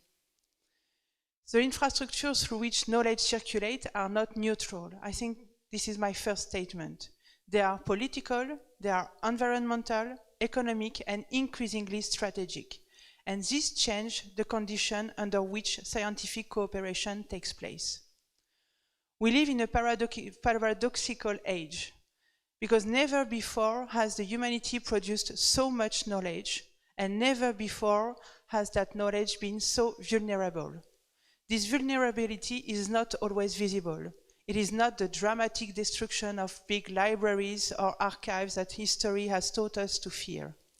It lies in technological dependence, in the concentration of digital infrastructure, in the fragmentation of scientific spaces, and increasingly in geopolitical tension. We have recently understood that access to scientific data, which we once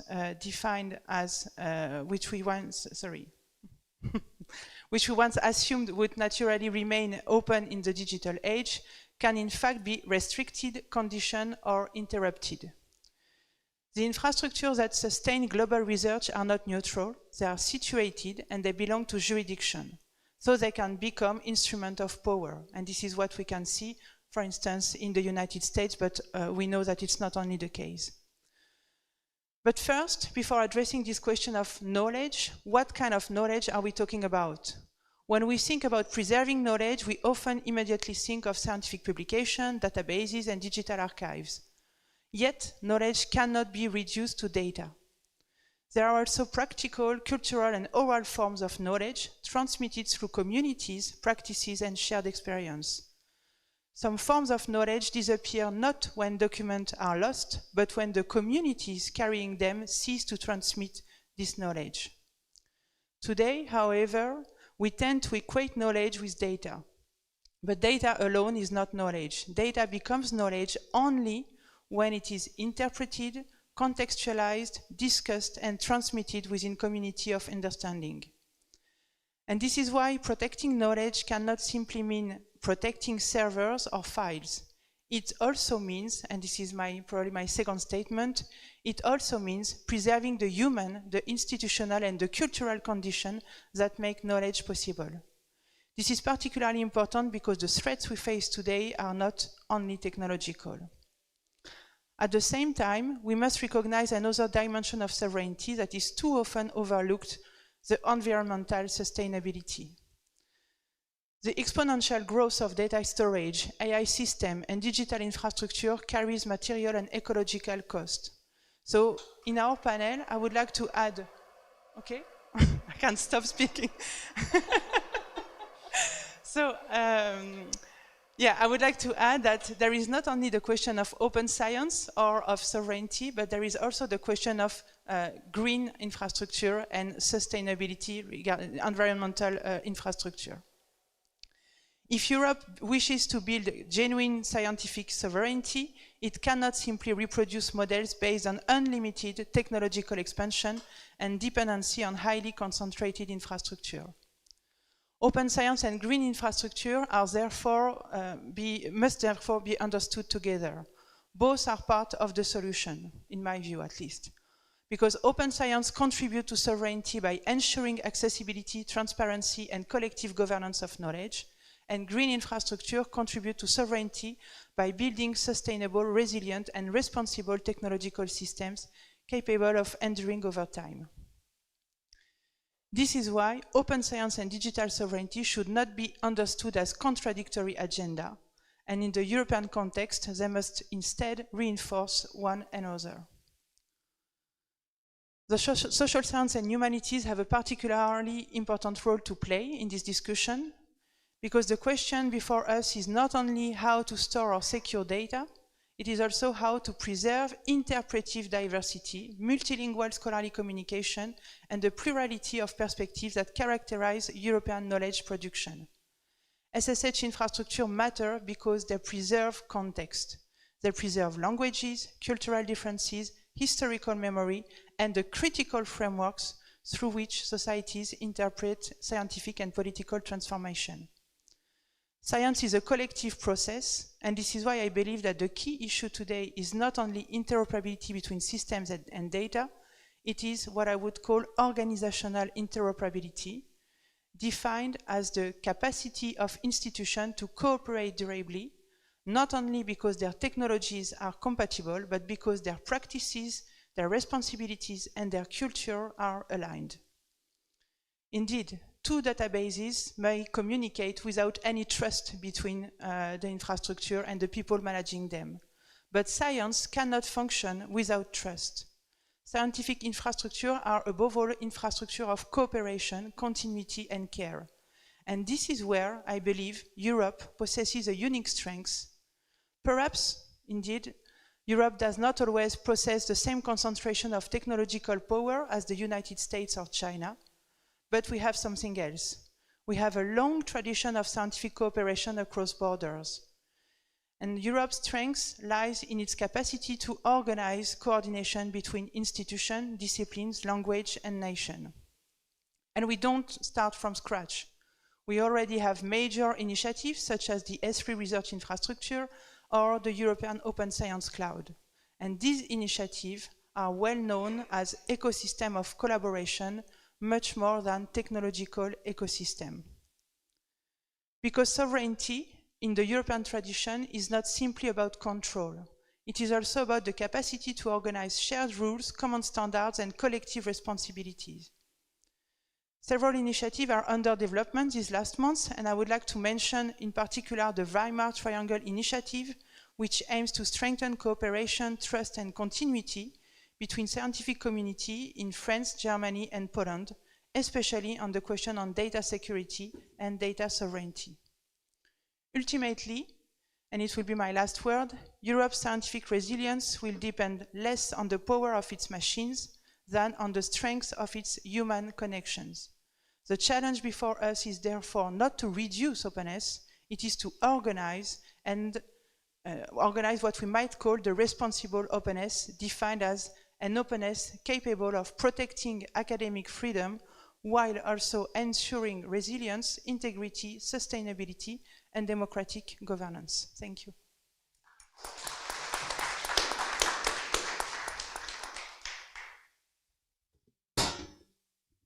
Thank you. I have also used my notes. It's a great pleasure to speak here, and thank you for the invitation. And we know I'm representing the National Information Processing Institute. We are a software house. We develop services for Polish government and process a lot of data regarding science and higher education in Poland. And so open access is a topic which is very familiar to me. And we see that open access is becoming a strategic element of development, innovation, and growing our economy and growing our research. We did prepared the analysis of the state of open access science in Poland, this is a report which is available for free. So we analyzed the state of open access in Poland. So we know that Poland is entering a new stage of open access, open science. Poland is growing in this area, and we know that who benefits the most, maybe. We found out that small institutions, early stage researchers benefit the most from open access because they have access to free repositories, to knowledge, and it's crucial for them to have open access because rich universities can provide data. They don't care about that, but it's most important for small universities, for small institutions, and early stage researchers who do not have enough money to pay for data. And also Polish institutions are active in open access. The first policy was introduced in 2016, then 2018, and then 2021. And we observe huge transformation to open access, and there are three factors which drives this process. The first one is growing international pressure from European Union mainly, and the second one is from funding agencies which require to open data. If you work on project, usually funding agencies require to open data. And what is the most important, institutions themselves see that openness is worth their effort, and they focus also on openness. We see also that many challenges regarding openness, mainly data protection and infrastructure. If we store data on infrastructure, this infrastructure must be reliable. We need backups, we need scientists, we have IT professionals who work on this, who care about this equipment. And openness also must be balanced with responsibility. And it is the last statement about this. In our opinion, we are at war economic war between China, the United States, and the European Union. And preparing data is a really costly process. We spend a lot of money for research and for data, and good, reliable data cost a lot. We don't have any machine to produce money. We use money from taxes. We have a grocery shop on the corner, and let's imagine that there is a woman. We don't have imagine. There is a woman who works there, and she pays taxes. And small fraction of her taxes is used to produce open data. And for what reason we should share this data for free for the United States, to China? We must ask ourselves about this. because we don't use imaginary money. We use money given by produced. We have this money from taxes, our citizens. So we have to use this data properly, with care, and we should think about whether we should open the data or not. We should think about the value of this data.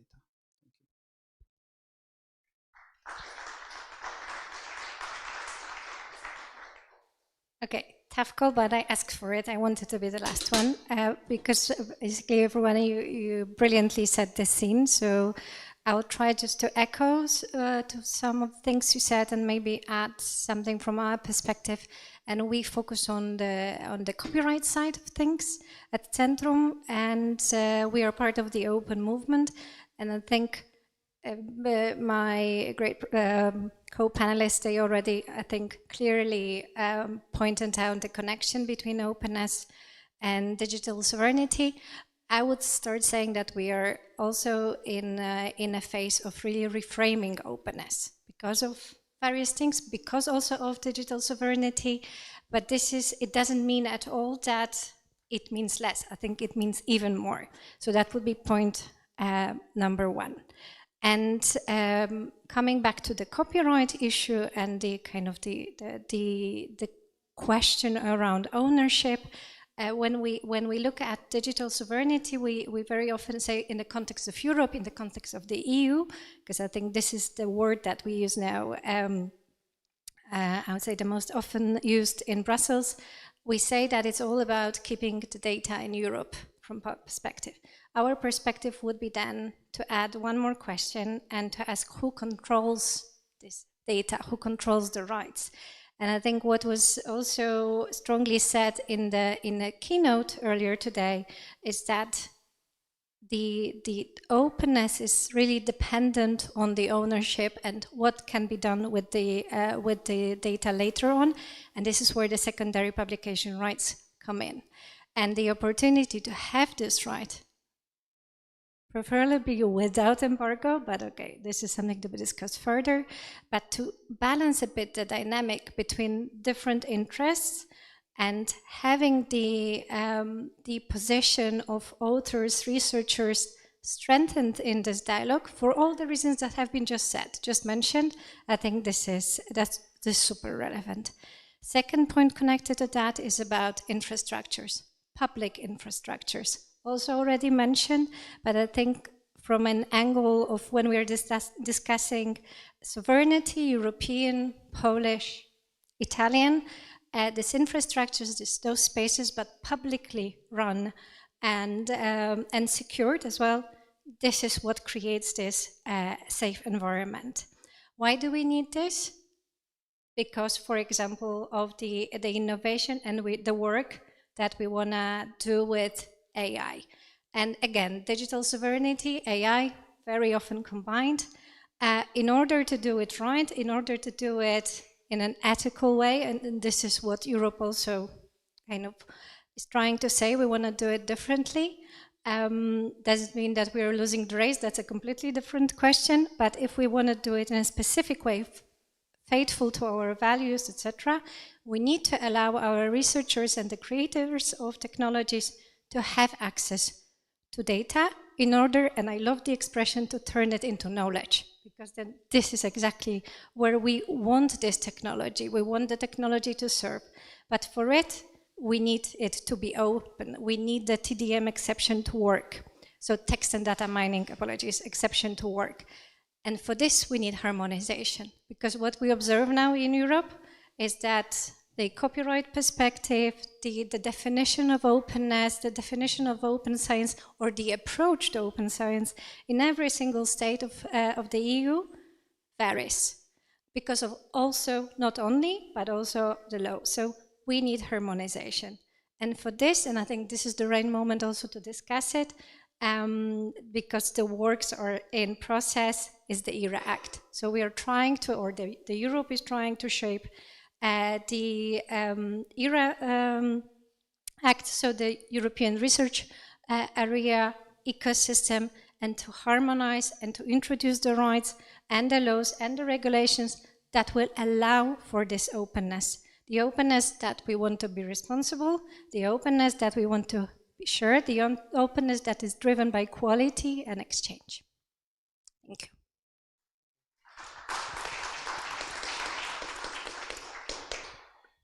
Thank you. So now I have a couple of questions for the panelists, and then we move to the audience. So just based on what Maria said and others said, I wanted to ask Suzanne, you talk a lot about digital sovereignty, but what about the way in which open science could serve research security? Do you see, from your perspective, do you have any statement, any opinions about this relationship and how you see managing this dynamic?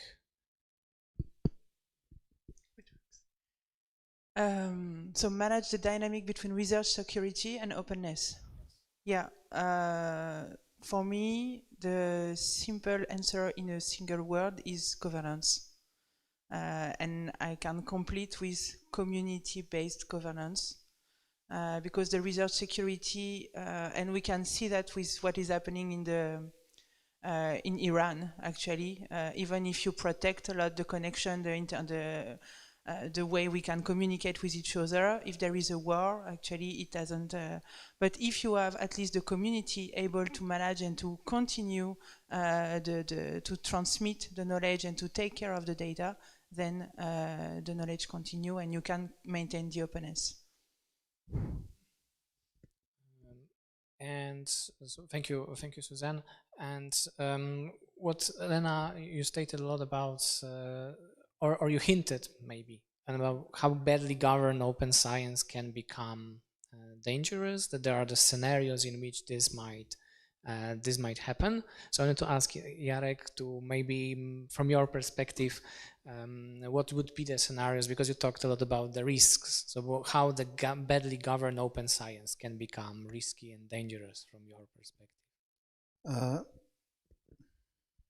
Maybe I think openness can help manage risk regarding, can improve security of science.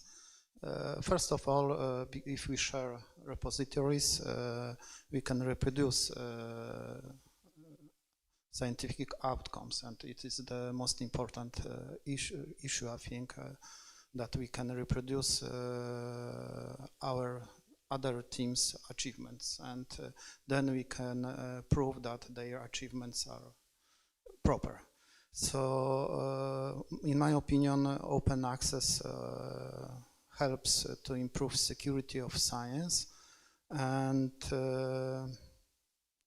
also may help to fight with predatory journals, because we have nowadays we have a lot of predatory journals. You pay money and you get your research published, but we can, we can check whether this research is valuable and important. So if something is not open, data is not open, connected with research, so we can easily check whether this research is okay. And as I mentioned before, we shouldn't open everything. I agree with your principle. We should be aware that the most important repositories are not open.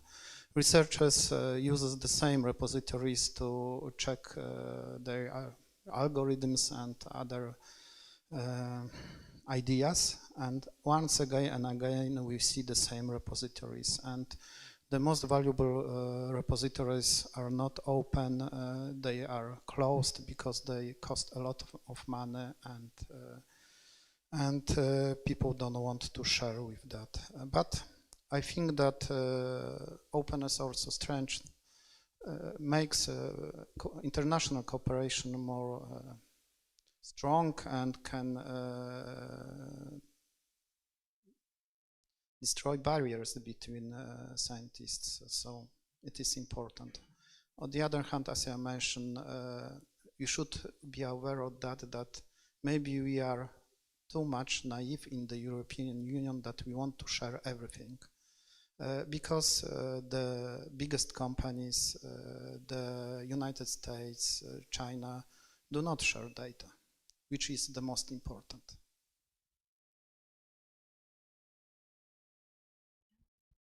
Yeah, basically that's the principle of reciprocity, which is a word, a buzzword even in European wording. But I would stress something that Suzanne highlighted, which is responsibility. So I think here we really bear a responsibility towards society, because and this was a reflection triggered by one of the sentences about, you know, also research integrity, for instance, because here we are discussing security. But again, my question is, if everything is closed, and I don't know from the initial hypothesis, how did I get the results?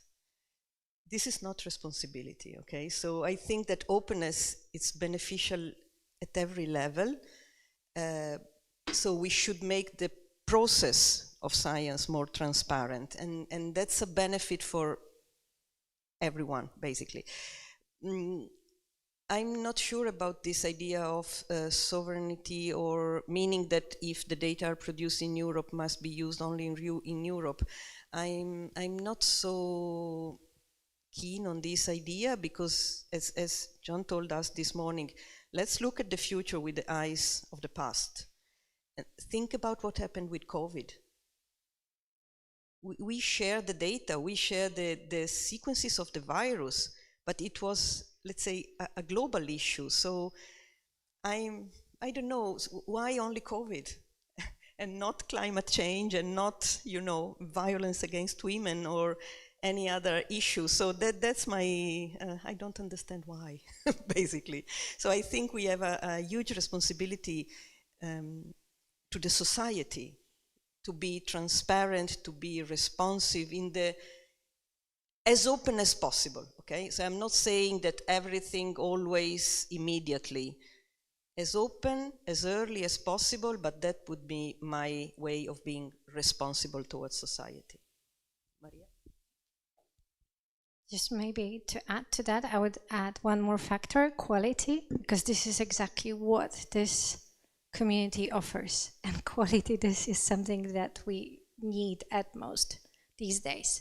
When everyone produces information, some think it's knowledge. I'm really gonna keep coming back to the data versus knowledge comparison, because this is exactly, I think, the gist of things, that everyone is currently a journalist, everyone produces data, everyone publishes them, and we are losing the quality.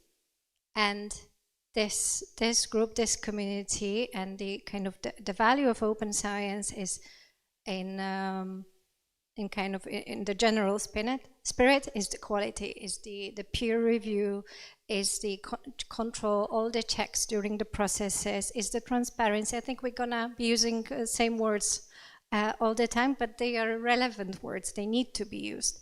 So to add to this, I think the quality factor is there. Maybe just a brief example, sorry for, but we are running at Centrum now a small study with AI developers, European AI developers, public developers.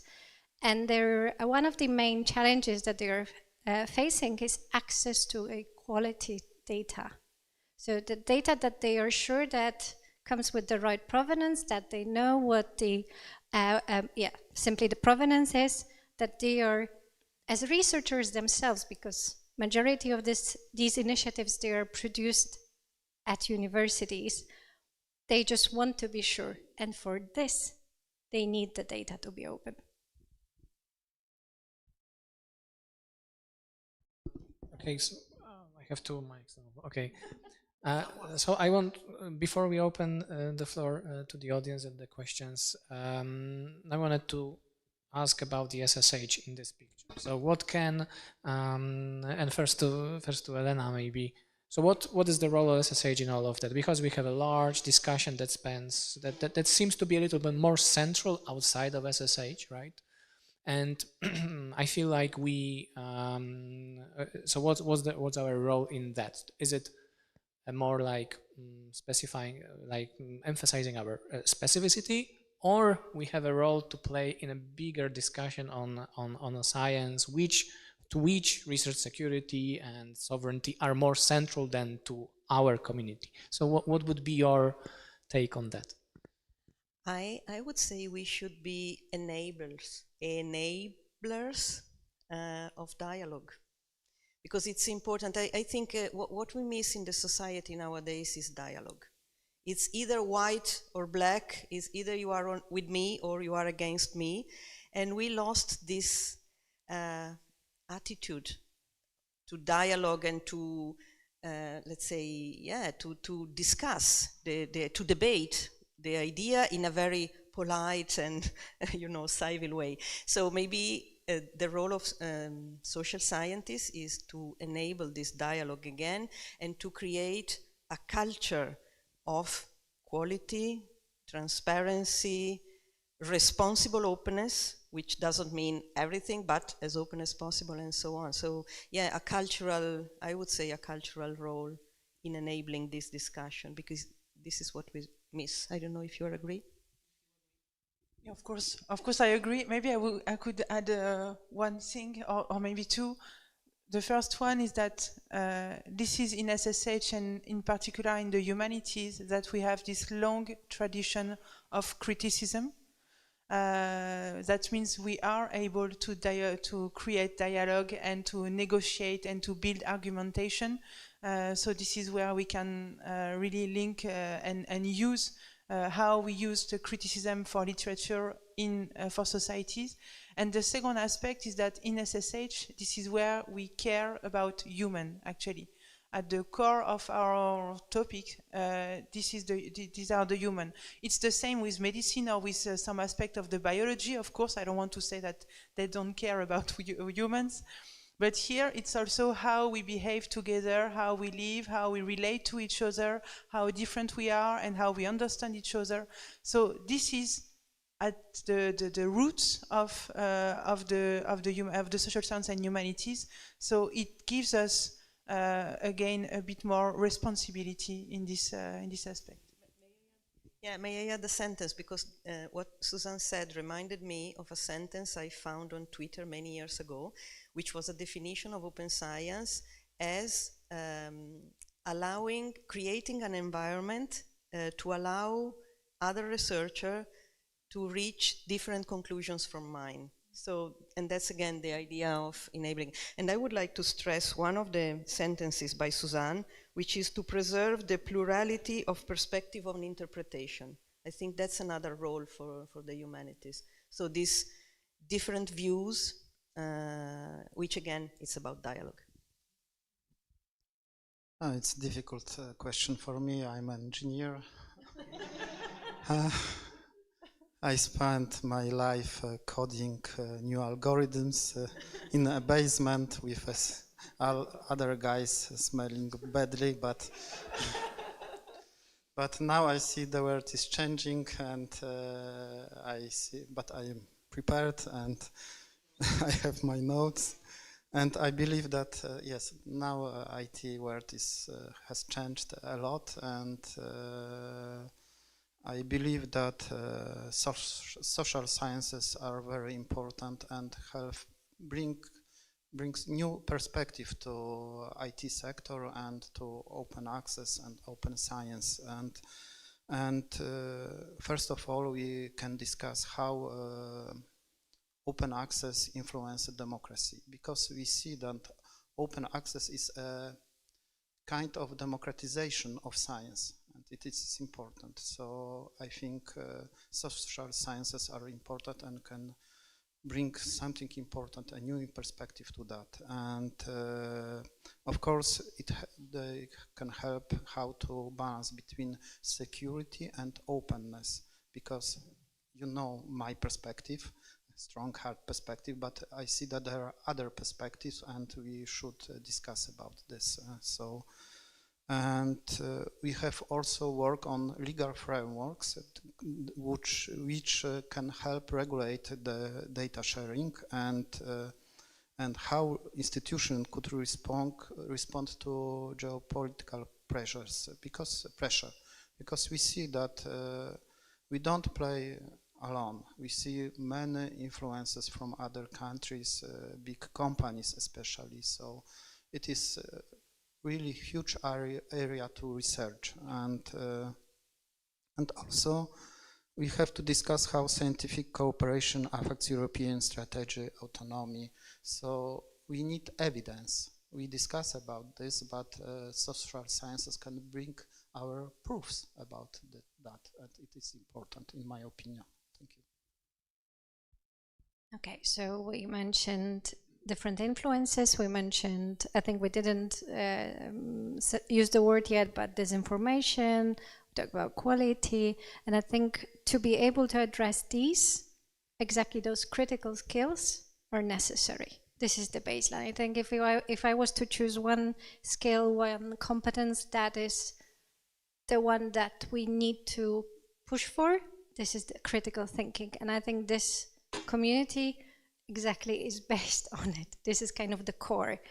So we need this input in all the newly created tools and all the kind of the new circulation of knowledge, because I think this is also something we need to acknowledge, that the way the knowledge travels these days has changed. So the question is a strategic one. Are we in it or are we not? Are our values in it then?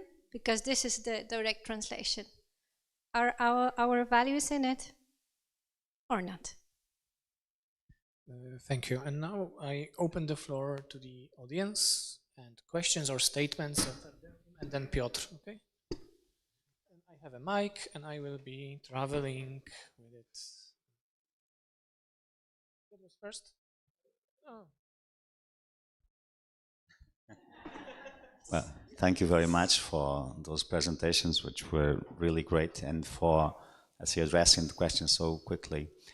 I have to, let's say, make a first statement and a disclaimer as well. I was part of the group that prepared the first draft of the UNESCO Declaration on Open Science. So we were supposed to meet in Paris. We could not because of the pandemic. So the pandemic really affected the way we perceived all this. And there is an optimistic view there in the declaration that also reflects the times that we were living by then. But a few years later, when I read again the declaration, I feel it is increasingly difficult for me to believe entirely in what we suggested by then, because reality is, we thought by then, oh, mankind finally understood, or womankind, but then we had all those wars, I mean, the world completely changing, and there's a lot changing, in fact. So when Suzanne asks, can we still speak about open science in a fragmented world, I usually make a similar question, even in public. Can we still speak about open science in a world that is closing itself within blocks? And this is quite visible. So it's difficult for Europe to provide an appropriate answer, also because we rely on public money, on taxes, and the competitors don't do this. This morning we spoke about the usual suspects, Elsevier, Taylor and Francis, and so on, but they are not a real threat now. A real threat is artificial intelligence and a very small number of companies that in fact, an oligopoly that in fact controls everything. We can make it open, but we cannot control the way it is interpreted. We can do things in Europe, we can regulate, we do this very well, and I think that's probably what in real terms we can do. We can regulate, establish common standards, so how we can use, but this only affects us and not the entire idea of openness. So the technical part is really crucial here, and we are far behind, so we depend on others. We can regulate, but regulations only will affect us, and may somehow make us become less competitors. So by now, I'm not sure that the future is openness. We won't come back to closed journals or to printed journals, maybe not, but maybe we'll have to deal with the idea of closedness within blocks. And I think this reality is coming quite, I mean, it's becoming something quite tangible. So my question is, what can we do as Europeans? Of course, SSH are extremely important for this, critical reasoning, being able to discuss. But if AI democratizes synthesis, how can we add value to this? How can we add new ideas? Because clearly we are giving up reading, we are giving up writing, and this means that we are giving up going to the sources. This is one of the consequences that we could not foreseen before. And this will affect our databases, because if you don't have that much page views, downloads, and so on, the funders will say, you're losing interest, we won't fund you anymore. So a lot is at risk. And in fact, it's not granted. We supposed a few things, a few years ago, we thought they were, we took them for granted, and they are not, in fact, granted. So I'm optimistic by nature, but it's also realpolitik, I would say.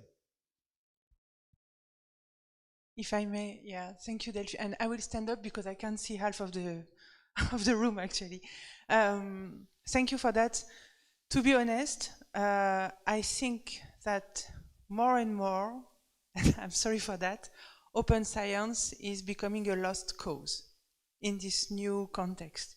However, it doesn't mean that we shouldn't fight to protect it, to show that it's important for us, and to hope that at some point, because we maintain as much as possible the openness, when the world will change for something better, then we will be ready because we will have everything.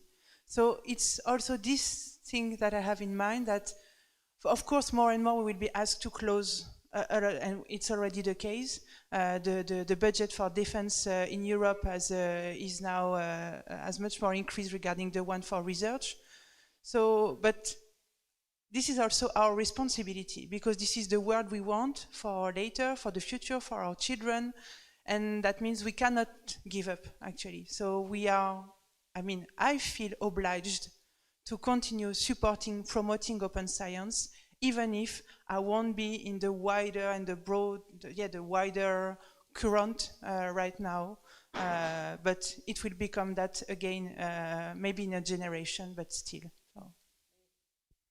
May I add something? Because when Delphine was speaking, the keyword that appeared in my mind is resistance. So it's an act of resistance, because if we give up with this idea of openness, we basically accept that the world can be closed again in blocks with a dictator in the United States and so on. And let's say these people like Elon Musk or Jeff Bezos just owning, because there was someone mentioning it's an instrument for power, okay? And we saw during the election in the US, all the social media were used as an instrument of power. So I think it's important, this idea of resisting this trend, which of course it's more and more, you know, on the political agenda, is more and more pressing because of the situation.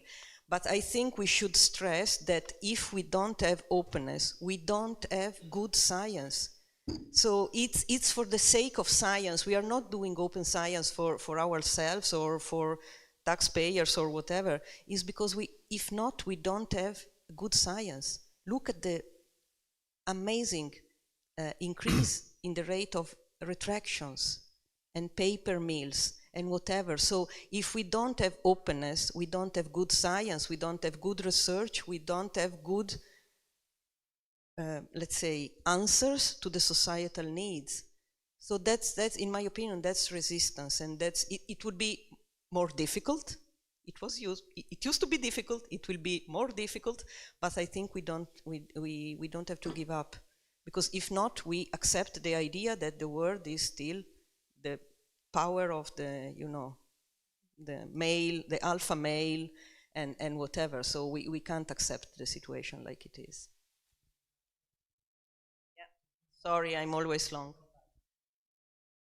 Yeah, I think I want to continue on the topic of what kind of economy, knowledge economy we need to balance openness and security. And this question came to my mind when we spoke of COVID, because of course it is always, you know, like an on the poster of what open science can do for you. But when you take open science and security, then think that, I don't know, there was a scientist from Sri Lanka who was working on you know, developing the genome.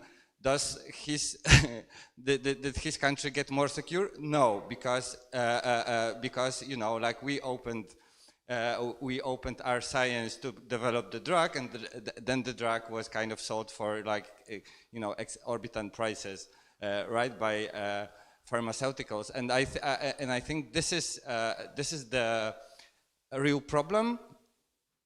And I don't think openness is a lost cause, Suzanne, because in this political economy, which is very extractive, it is predicated on open data, right? Like it's, you know, Anthropic destroyed many books, like physical books, but it's more convenient to, you know, to have open data. So we kind of became a feeder to this economy, our economy.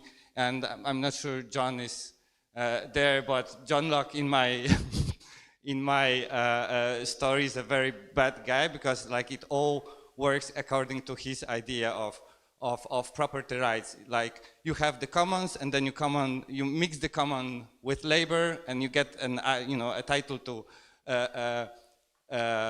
property, right? So we are the commons, we are the ground, like we are the soil, you know, and all these companies build, just take science for granted. So I'm afraid if we want to have both openness and security, as you said, and here I agree with you, we must strengthen, you know, reciprocity between those producing open resources and those capitalizing on open resources, because it's not the case that there won't be openness, there won't be science in the end, because it's well, it's not sustainable as it is.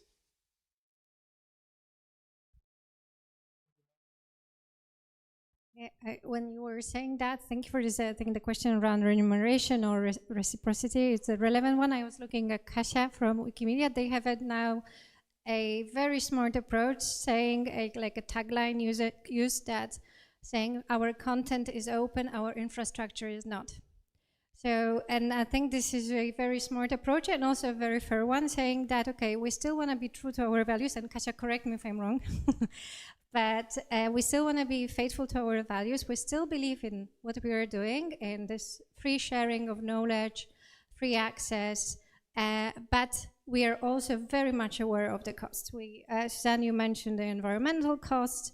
Of course, it's the infrastructure. Obviously, with AI, the question around scraping, etc., etc.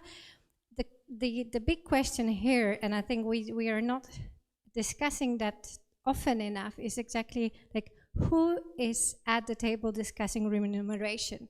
We have the publishers, we have CMOs, we have representing authors, but I think creators is the academic voice at this table, is the cultural, and I mean here by institutional voice, of those who's, for example, who are dealing with data in public domain. Still, content free, infrastructure not necessarily. Like, we need resources to sustain those infrastructures that are being scrapped, for example, by commercial entities that they are then getting revenues. So I don't have a clear answer. But I think the issue is extremely relevant, and I would like for this table to be bigger. And I would love for your voices to be at this table. Okay.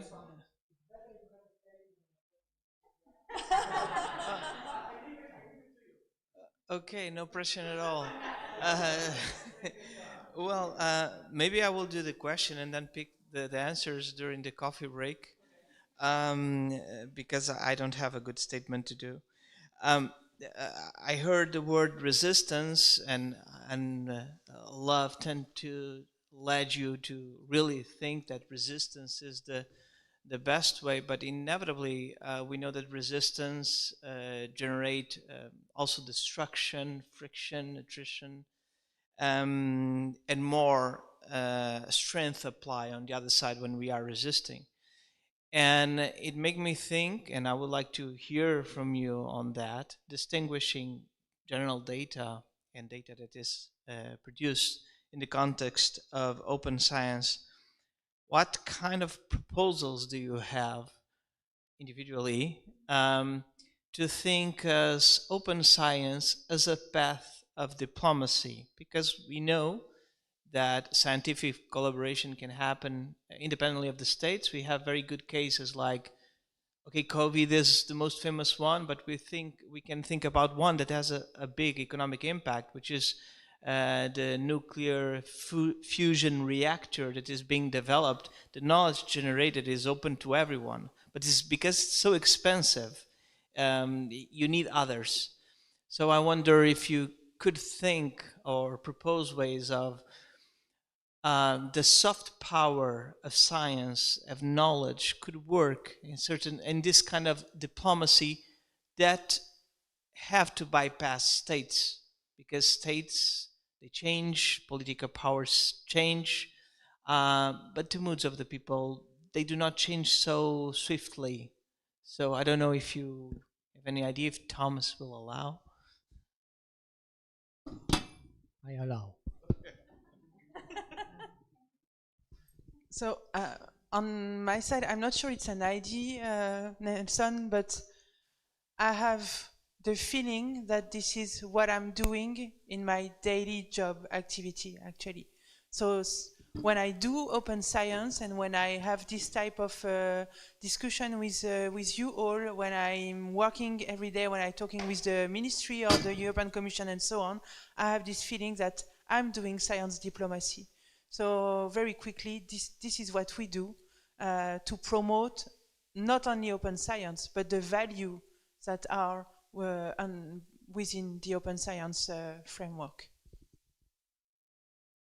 No, we have no time. Yeah. So I would wrap up that this is actually a good kind of pathway towards our next panels that will continue, because I would like to continue those discussions in the next occasions. I think it's actually a good idea for another discussion. So I would like to thank you all for participating in our panel. Thank to our guests for the time that you spent and your opinions, and thank the audience, and enjoy the rest of the conference.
you prefer? It's good? Huh?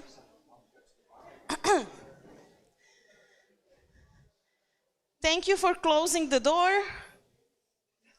This was asserting? Yeah. Okay.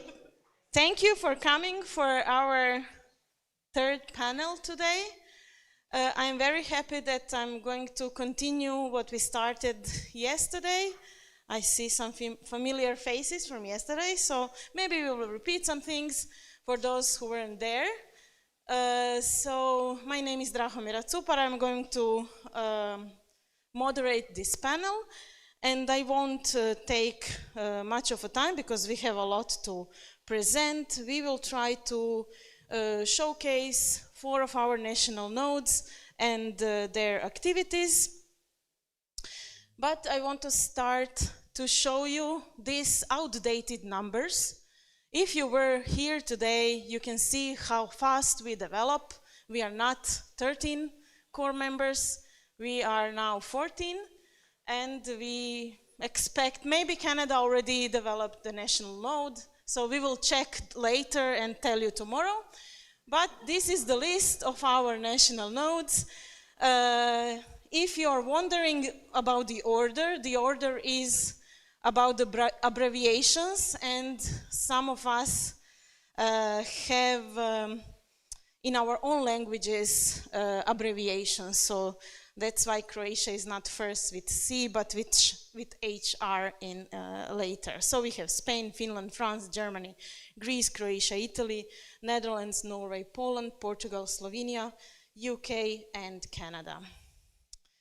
Our today's panelists are presenting for institutions, organizations, and they are going to showcase what they did, what they're still doing, and what are they going to do in the following years. So Marta Caradona is going to present activities from Italian National Node. Graham Stone is going to present activities from the Netherlands National Node. Pierre Munier is going to present activities about French National Node, and Magdalena Wnuk is going to present Polish National Node. Without further ado, I will give them the floor. So we are going to first present 4 national nodes activities, and then hopefully we will have some 15 minutes time to discuss with you and to share more about it. So first, I'm calling Marta Caradona. Marta, the floor is yours.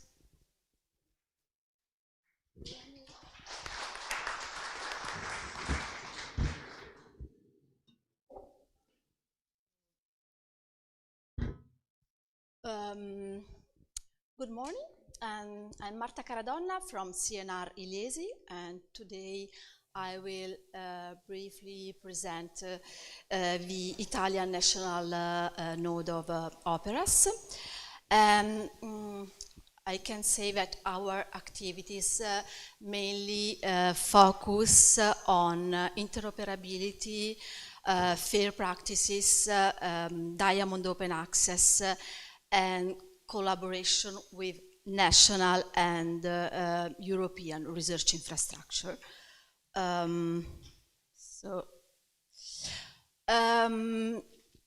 The Italian National Node supports open scholarly communication in SSH through collaboration among universities, research center, libraries, publishers, and of course research infrastructures. And one of the main characteristics of the Italian landscape is its diversity. And different institutions often work with different research infrastructures, with different metadata standards, with different publishing models, and different technological approaches. For this reason, interoperability and coordination are especially important in the Italian context. A central part of our activities is the collaboration with research infrastructure, such as Daria, Clarin, and IRIS, especially within the H2IOSC project, the Humanities and Cultural Heritage Italian Open Science Cloud. And within H2IOSC, we contribute to interoperability activities and service integration. For example, I worked in a work package dedicated to landscaping and building communities. And the aim was to collect information on tools, standards, practices to understand the needs of the research communities. And one of the main priorities of the OPERAS IT has been community building. And in Italy, also the SSH ecosystem is highly fragmented. And because of this, building a national community requires continuous dialogue and coordination.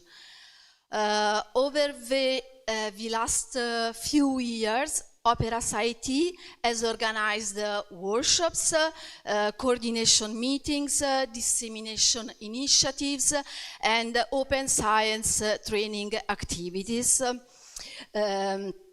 And another important activity concerns disseminations and public engagement initiatives. And within H2IOSC, collaboration among infrastructures has become especially important because it allows different communities to work together on a shared standard.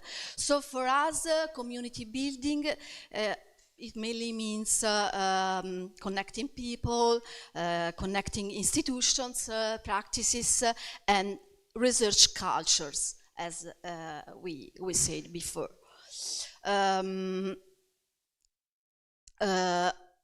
OPERAS IT currently faces several institutional, technical, and political challenges. At the institutional level, one of the main difficulties is the fragmentation of governance structures and priorities across the Italian SSH landscape. So different institutions often have different timelines, different expectations, and different organizational models. At the technical level, interoperability remains a central issue. These include metadata harmonization, fair implementation, interoperability between infrastructures, and the coordination of distributed services and of workflows. Another major challenge concerns, of course, sustainability and advocacy. SSH infrastructure still need stronger institutional recognition and of course also long-term support at the national level. So for this reason, dialogue, as Elena said before, also with policymakers, with ministries, is becoming increasingly important. We need to demonstrate that SSH infrastructures contribute not only to open science, but also to innovation, education, cultural heritage, and scientific sustainability. So, in this context, national nodes play a strategic role because they connect local communities. And future priorities for OPERAS IT include, of course, reinforcing open science training activities and supporting Diamond Open Access capacity building. Several activities already contribute to these objectives. One of them is the Observatory on Open Science in SSH, which I'm the coordinator. And this observatory monitors open science practices and Diamond Open Access models within Italian SSH scholarly publishing.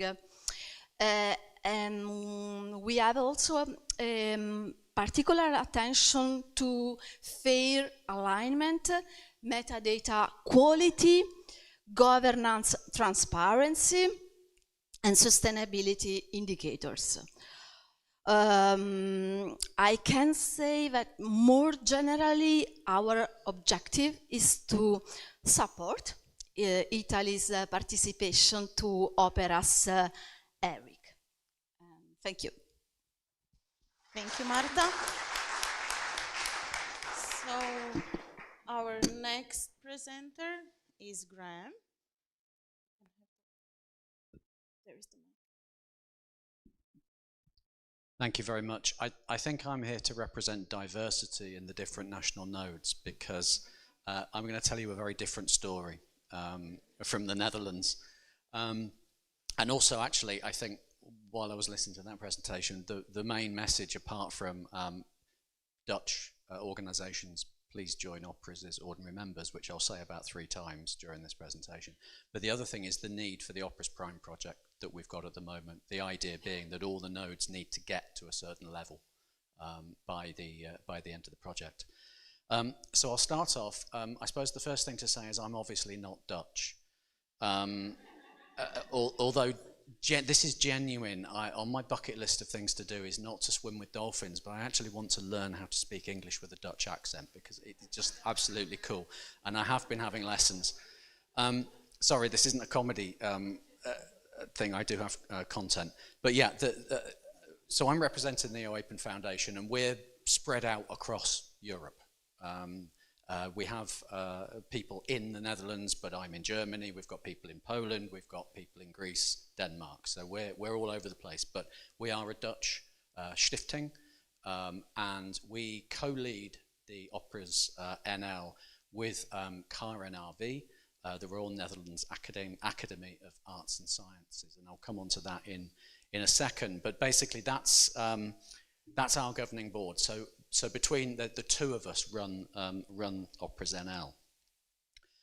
So we're the Dutch national node. As I said, it's a joint effort. We actually launched quite a long time ago, but we launched again, and the work's really begun in the last 6 to 9 months. We're working together now. We are, as I said, the governing board of OPERAS NL.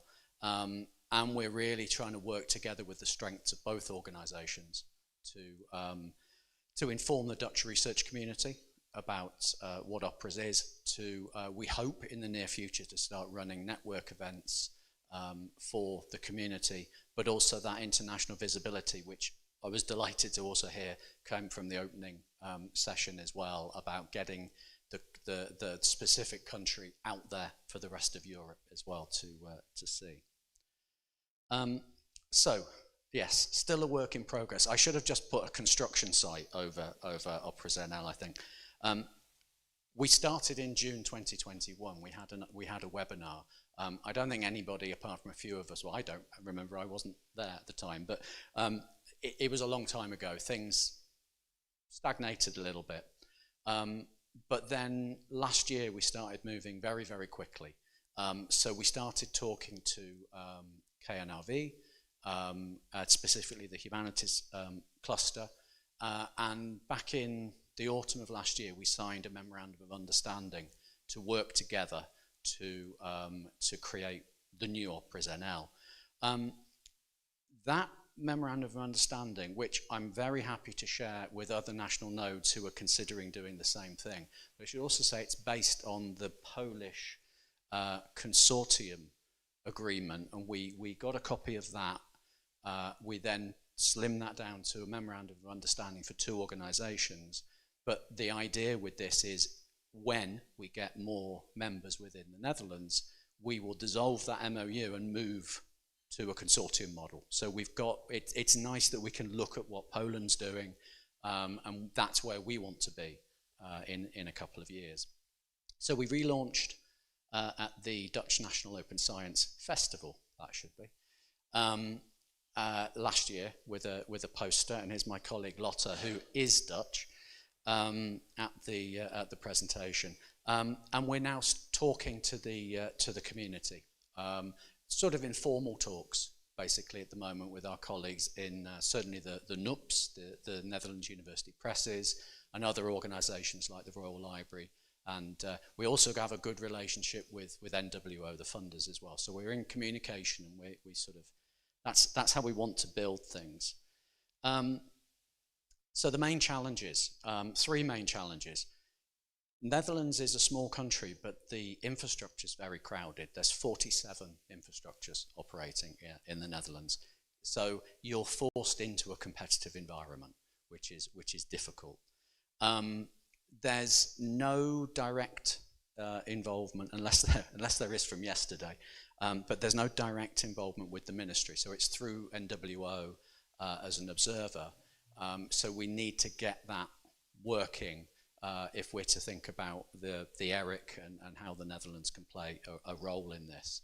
So, like I said, there's a good relationship with NWO, but we need to, we need to accelerate things with the ministry. And as I said, the ordinary membership within the Netherlands is very small. There are 5 members.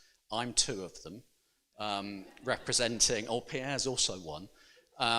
So the OAPEN Foundation, DOAB, Ling OA, Spark Europe, who aren't really Dutch, and now KNRV. So we would love, as you see, there's institutional names missing, and I know there's Dutch colleagues in the audience, so I'm not really looking at you, but I am. But we really want to build the community, especially the links between the Diamond Capacity Centre, the work we're doing on Aegis at OAPEN, as well as the work OPERAS is doing as well. So that's the 3 challenges. They're not small, but they're not insurmountable. So future plans, I think I've said it 3 times now, I might have said it 4. We would like to, we want to increase the membership. To be blunt and Dutch, I guess, if we increase the membership, we increase the chances of getting further with the ministry. We build the evidence, so we need to build that evidence with the community if we're serious about being part of the ERIC.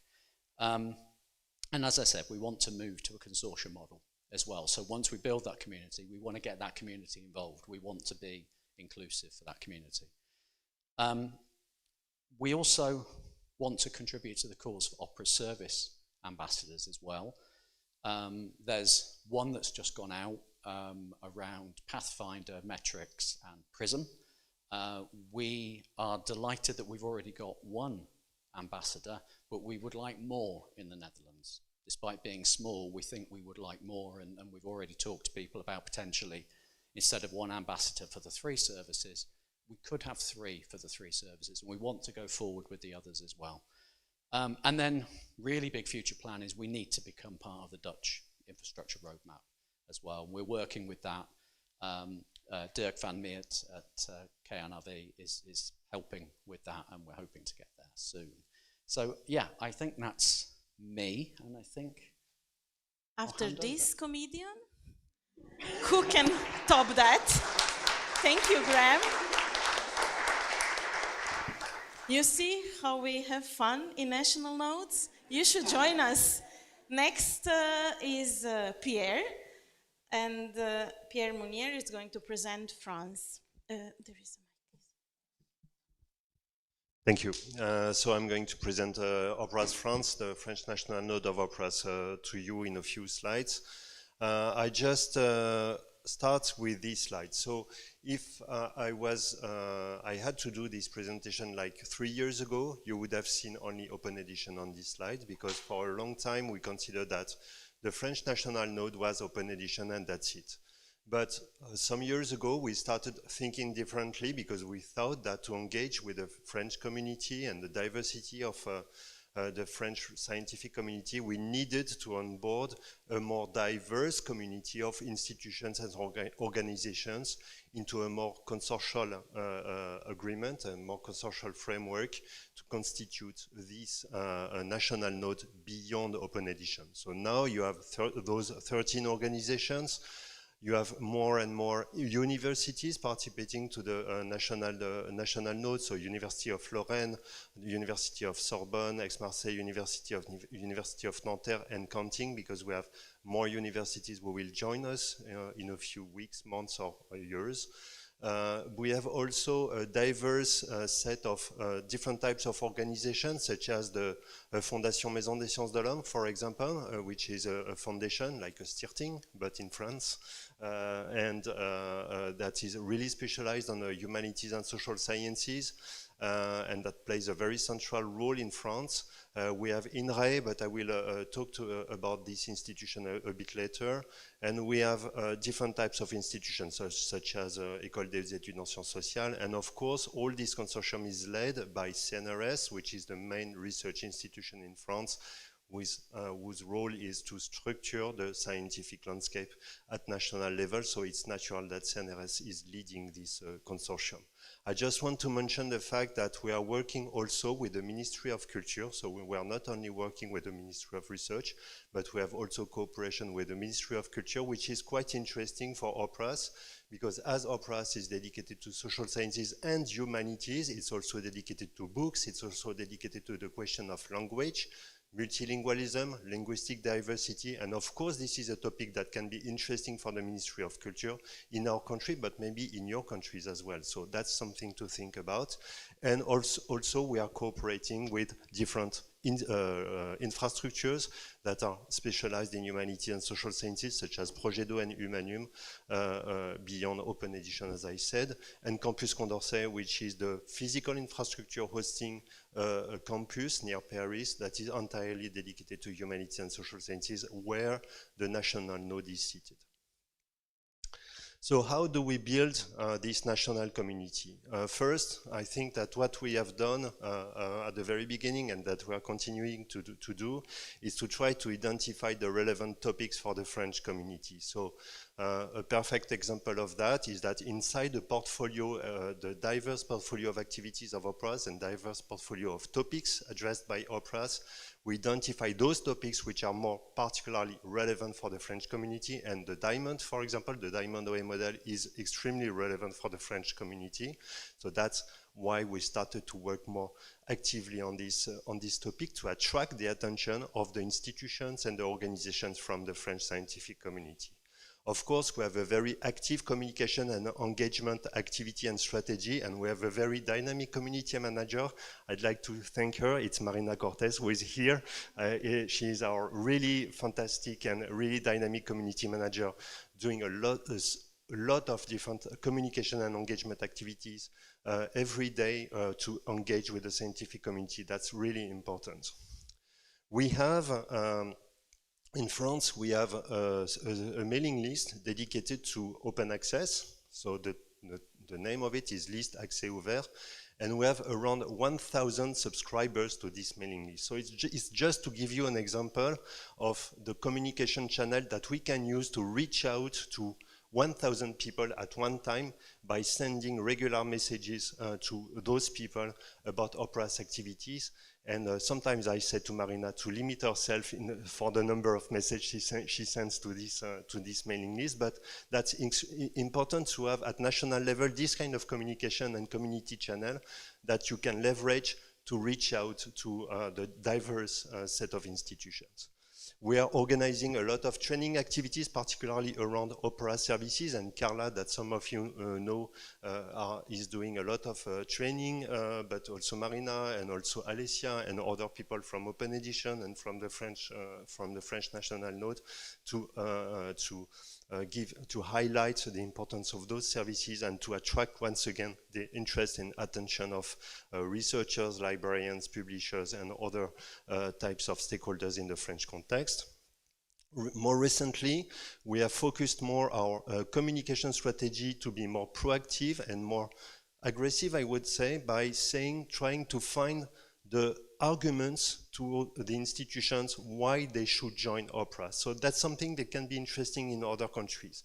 Try to make this exercise to really find the 3 or 4 reasons why an institution or an organization should join OPERAS. What is the interest, their interest in joining OPERAS?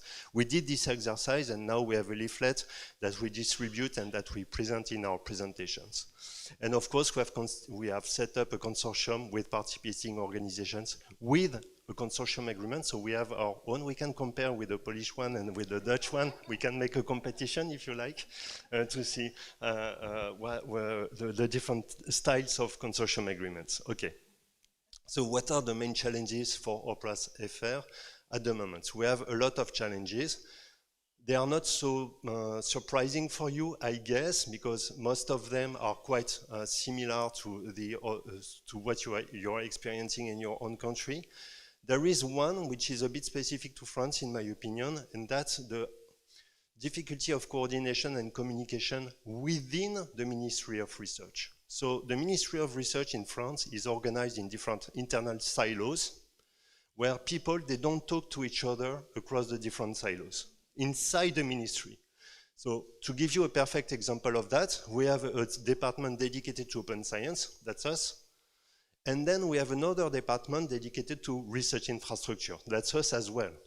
But as the two departments, they don't talk too much to each other, and some people, they don't even know each other, it's very difficult for us to have, let's say, a coherent strategic commitment and engagement with the ministry because of this lack of coordination internal to the Ministry of Research. So that's a challenge that we are experiencing. The other challenge is that we have multiple and very large budget cuts across the whole sector. So it touches all the universities. Most of them are in deficit now. It touches upon a lot of research institutions. Even CNRS has had a lot of budget cuts recently, but that's not the only one. And of course, it creates a very pessimistic atmosphere in general, where a lot of people we are talking to, particularly at the political level, they are really cautious.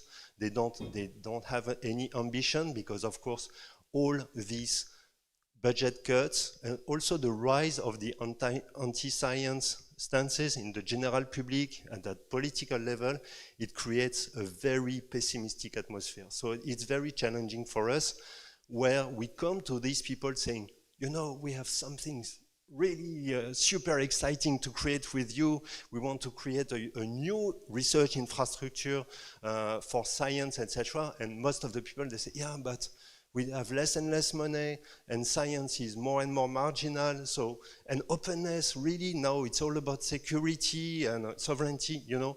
So that's very difficult.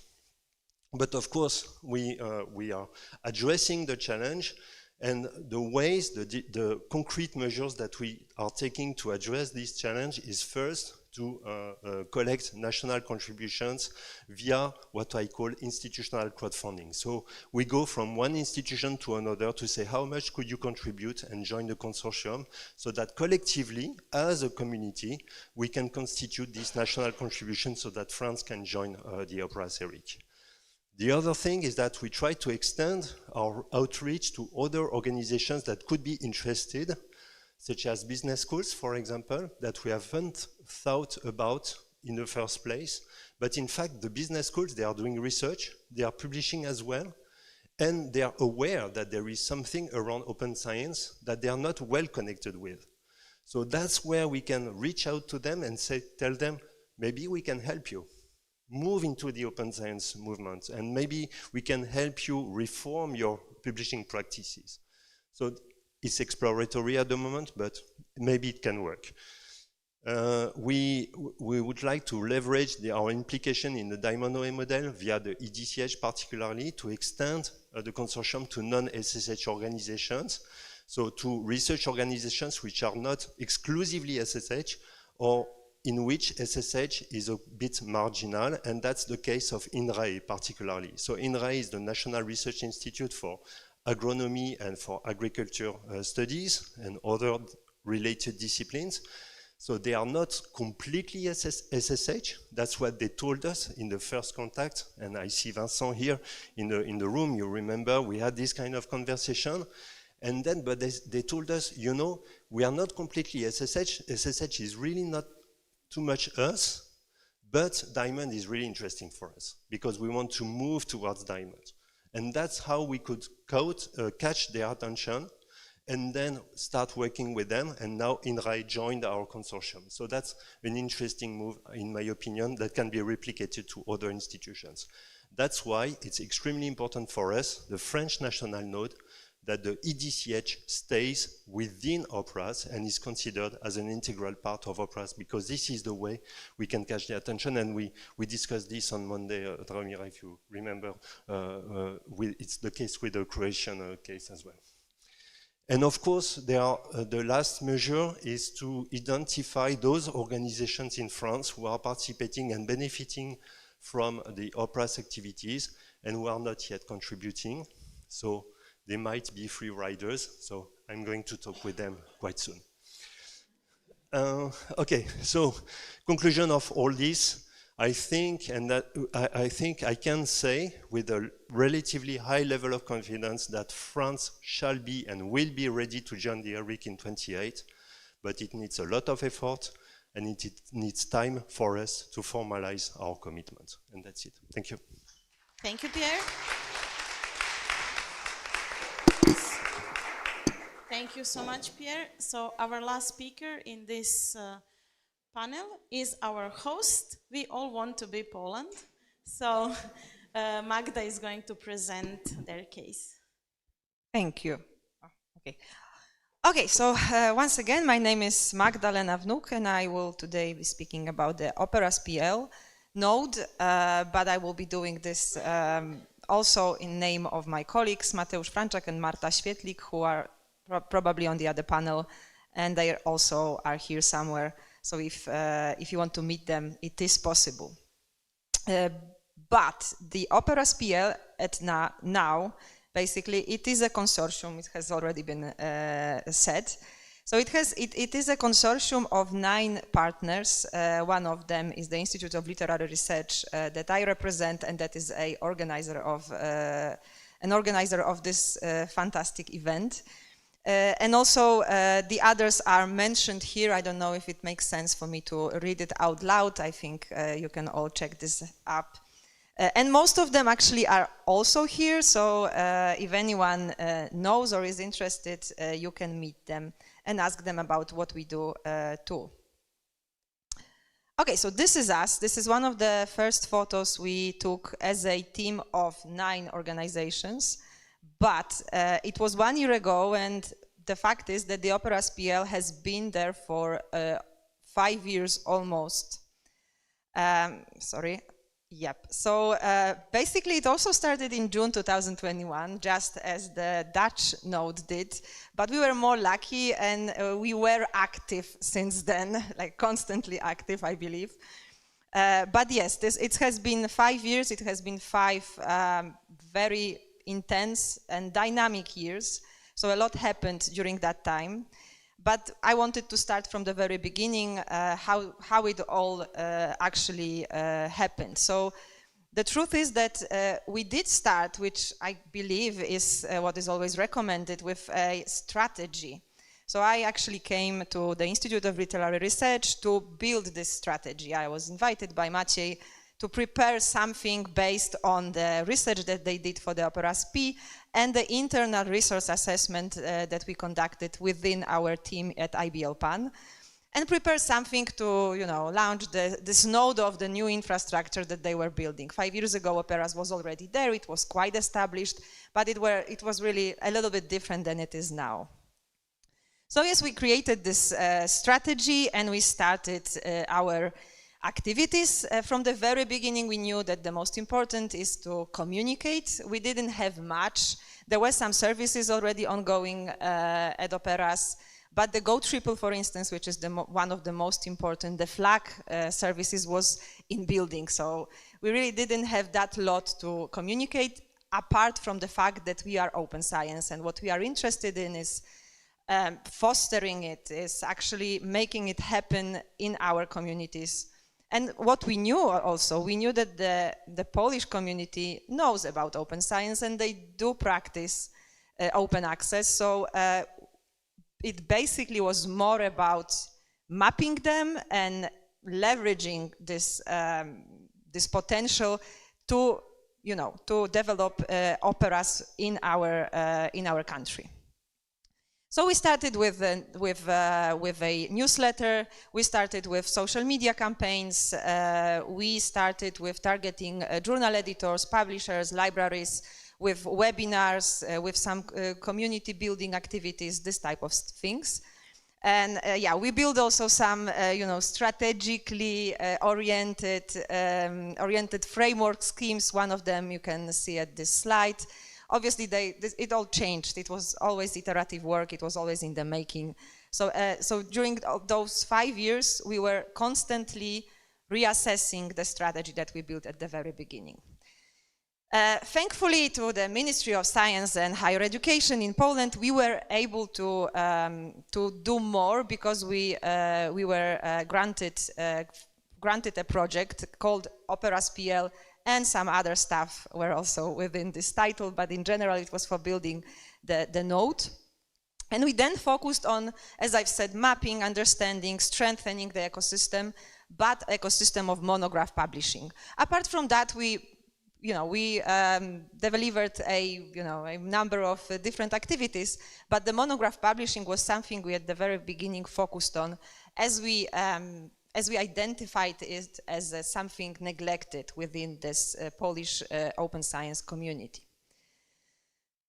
So we've been working for some time, building this community, working also on engaging the partners, which we succeeded in 2024. And in 2024, which was the final year of this two-year project, which marked the end of the project that helped us build the national node. We also published the Open Humanities Manifesto, which was more about openness.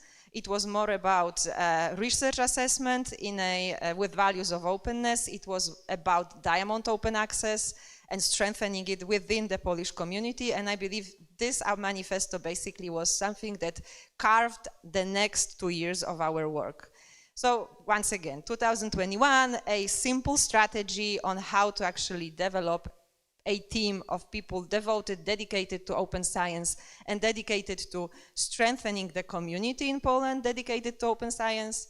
And then after 3 years of work, we could basically publish something that was naming the biggest challenges that we face as the Polish community of open science. And this manifesto, actually, I think it's there. You can read this. It's in the front of the Hall of Mirrors, so you can all read. It's not the whole text of it, but yeah, it has the most important postulates. I think it was also something that kind of helped us through the next period, which is very challenging, and it still hasn't ended. And I will say in a minute why not.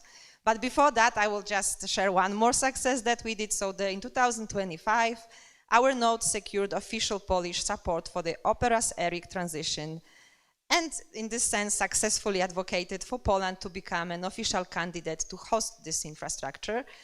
which you, if you paid attention to what Maciej said and in general during the opening, which you all already know. Okay, so the main challenges, as I've said right now, is waiting. I mean, we played the waiting game, I think, since December 2024, and we've been playing it quite well, but to be honest, I am a little bit exhausted of it at this point. So the biggest challenge is for us to adjust our work plans to the ministry calendar. So, as I've said some time ago, I think it's going to be around 18 months already, so a year and a half. The ministry announced that they will revise the roadmap for infrastructures, for research infrastructures in Poland.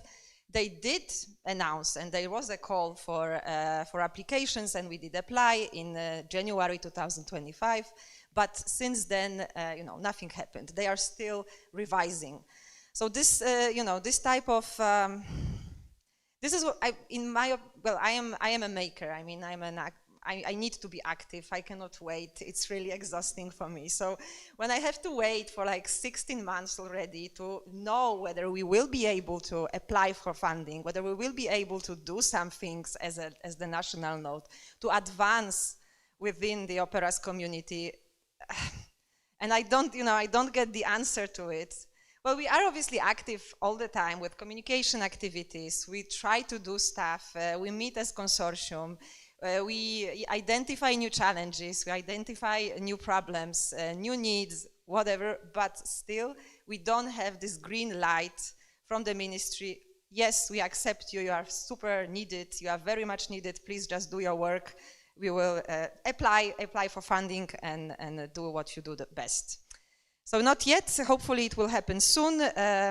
Maybe in autumn. Maybe by the end of the year. We don't know. So yes. So I guess that's the most important message that I wanted to say. That the biggest challenge is truly to be able to stay active. Sustainability was mentioned by the Italian note. I know that everyone else is also struggling with this, but despite the lack of resources, we are still here, and we are. I hope we are doing great stuff as this conference shows. So we hope for the best for the future. Thank you.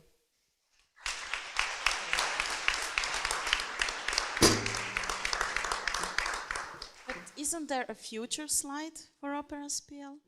There is one. Is it the same, what you said? There is another one. Is there? Yeah. Oh you my have God. to check. Please check it. It is the same. I guess, or maybe not. But do I need to? Yeah, I can. Okay. Yeah, maybe. Sorry for that. I was stand up on the front. She was waiting and persuaded herself that she's still waiting, but yes. Thank you, Magda. But this is a very good, so we all know now why Magda actually organized this conference with her team. She was tired of waiting, so she did the conference with 200 people. So yeah, it makes sense to me now. But after you heard these 4 amazing stories, we didn't choose anyone in particular because they are better than others. We choose to show you diversity and to show you how we have fun all the time. And I'm so sorry that you already heard that we are going to organize a competition. We are going to have a game night, and then we are going to compare our consortium agreements, and we are also making new fun games. So if you want to join our game night, it's time for you to join OPERAS. Thank you, Magda, for this sustainability topic or buzzword, I would say. We all mention it in our presentations, but if you want to go back now to talk about future plans and embed as sustainability, I can give you the mic and you can start off with this discussion. You want to add something more? Maybe you can use the mic. You think you said enough? Okay, she's tired now.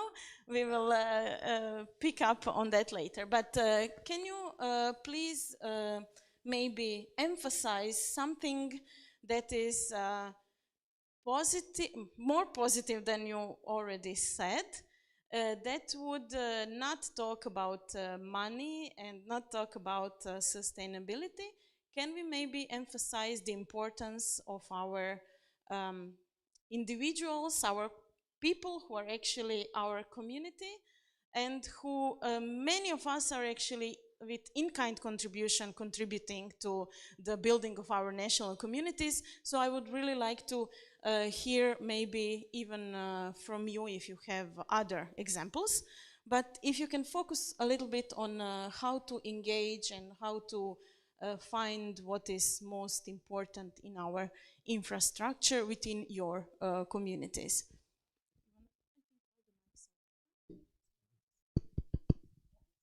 Yep. Yeah. What I didn't mention. Well, I didn't mention we weren't funded, but you can probably tell we don't get any direct funding, and that's an issue because money helps move things along, obviously. But what we do have is, like I say, we were talking to Kara and Aviv for quite a few months before we got down together and when we signed the MOU. They came on board as an OPERAS member quite quickly. They completely got what Pierre was saying. We sat down, we went through everything. We went through everything again and again to really make sure we understood between each other what we wanted from this. And since that's happened, it's been go. And I didn't point out the website. We've got a website. That website's hosted by KNRV. We have a one-day-a-week support from Louise Boyne, who's also English, but she works on that and on the comms. So I think that's, that is a positive. It's around the sustainability, that once you get the momentum going, and that's what we want to try to keep going, because we've done this in just a few months. And I didn't mention the strategic plan that we've got. I didn't mention the comms plan, but we've put all that together just with a few of us, but real commitment from our co-hosts. And like I say, if we can keep that going, and I'm not just looking at this maybe from the Dutch node perspective, because there are other OPERAS nodes in similar situations, similar levels of maturity. But if us as the OPERAS community are serious about moving OPERAS on, taking OPERAS to the next level, seeing the benefits that we'll get from that, trying to increase membership, get that evidence together, because that evidence then supports hopefully the conversations with the ministries, because it's difficult to have a conversation with the ministry if they turn around a couple of years ago and say, well, there's only open edition, moving to 13 members in no time at all. So I think, yeah, that's, I guess, you don't, like I say, funding is good, but also goodwill and everybody pointing in the same direction and everybody saying, we know what OPERAS is, we want OPERAS to succeed. And then, I say, joining, building that community, linking it to other things. And I'd say again with the Netherlands, there's a very strong link with Diamond Open Access. Diamond Open Access is incredibly important in the Netherlands, and it has a great community already. So you can build on those things if you get those 2 or 3 points across. Thank you, Graham. Does anyone else want to add to this? Maybe we can ask also. You want to add? Yeah? Yes? No, you're Dutch. No. Thank you. So I'd like to add to this the peculiar difficulty that we have at OPERAS compared to other European research infrastructures. So for the other European research infrastructures, basically what they offer is a facility or a service that the researchers access to do their job, their research, to get their data, and they move out, and then they continue their research. We at OPERAS, we are dealing with open scholarly communication in the humanities and social, most notably in the humanities and social sciences.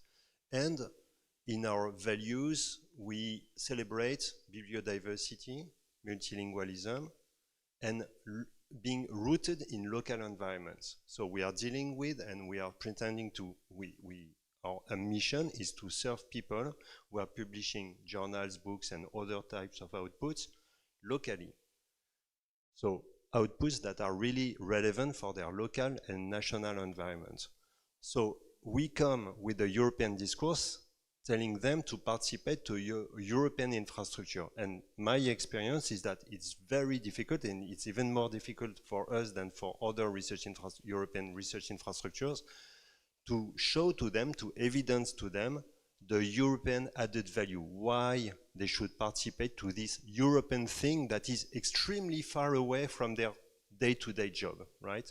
And we have to demonstrate that to them, the service that we add to them, that we bring to them, so that they are engaged. So that's where, let's say, people are the most important, because that's not the money that demonstrate that. It's not the technical thing that demonstrate that. It's the mindset of the people and the capacity of the different people in the OPERAS community to understand this very difficult articulation from the local level to the European level, with the national level in the middle, and to understand that it's a whole ecosystem that they need to work within at all levels at the same time, whereas as we are all, they are overloaded with work, they have to publish books and journals every day, etc., etc. So that's at the same time the challenge, but the excitement as well to achieve this success. Thank you, Pierre. I also wanted to add to this that it's often came into our conversations, like why, someone asked me today, why my country or my institution should join OPERAS, and I wanted to reverse it, find your strength, find your interest, and then see what OPERAS can do for you, and then just latch to that particular part, and this will be enough. This is something that can also be, you start from your activities, or your competencies, or whatever you have, and then see where you can embed that into your daily activities, or like a minimum effort that you can get as much as you can. So this is also one way to look at the things and the infrastructure that is federated and all over Europe and abroad. So we have a few more minutes. I wanted to ask Marta, would you like to add on something that was left unsaid during your presentation? No, because OPERAS IT is currently going through a phase of instability, transition. Yeah. So I cannot provide an official answer to this topic, but I can say that the team which contribute to support OPERAS will continue to work, and of course, as I said, the community building is the most important aspect for us, and we continue to organize events, activities, but also publications. So we are working. We cannot do more than this in this moment, because we need an institutional representative. So Thank you. So I think we just are in the middle of conversation. We are not finishing. We need to finish because we need to leave and walk to the next very beautiful thing, and that is our poster session. Because if you have something that was like still unclear, or you want to talk to our national nodes, we have almost all representatives. We're only missing Finland. They couldn't be here, unfortunately. But we have all other national nodes. I don't know if Canada managed to prepare something. Maybe they will be there. So you can continue one-to-one conversation over the poster session, because you will see that we all have our logos, as you probably saw. It's a little bit different in our stickers, that something happened with the colors, but it doesn't matter. You can, this was only, something. So you can see that our posters are like in similar template. You will be easy to spot us. And I really ask you to join the conversation. If we sparked your interest and you're not yet a member of OPERAS, you can talk to any of us. We will find a way to onboard you with our OPERAS infrastructure. So thank you all for this panel. Thank you all for all panelists. And I think now we can wrap up and go. Do we have a...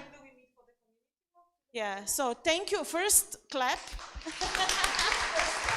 First clap. And then some service information. Just a quick information for you. So we are gathering now in front of the building near the monument of Copernicus, and we will be walking from there in our community walk, and we're starting on a couple of minutes, but please still be on time, because we will be just starting on the time. Thank you. Thank you. Thank you all. Thank you.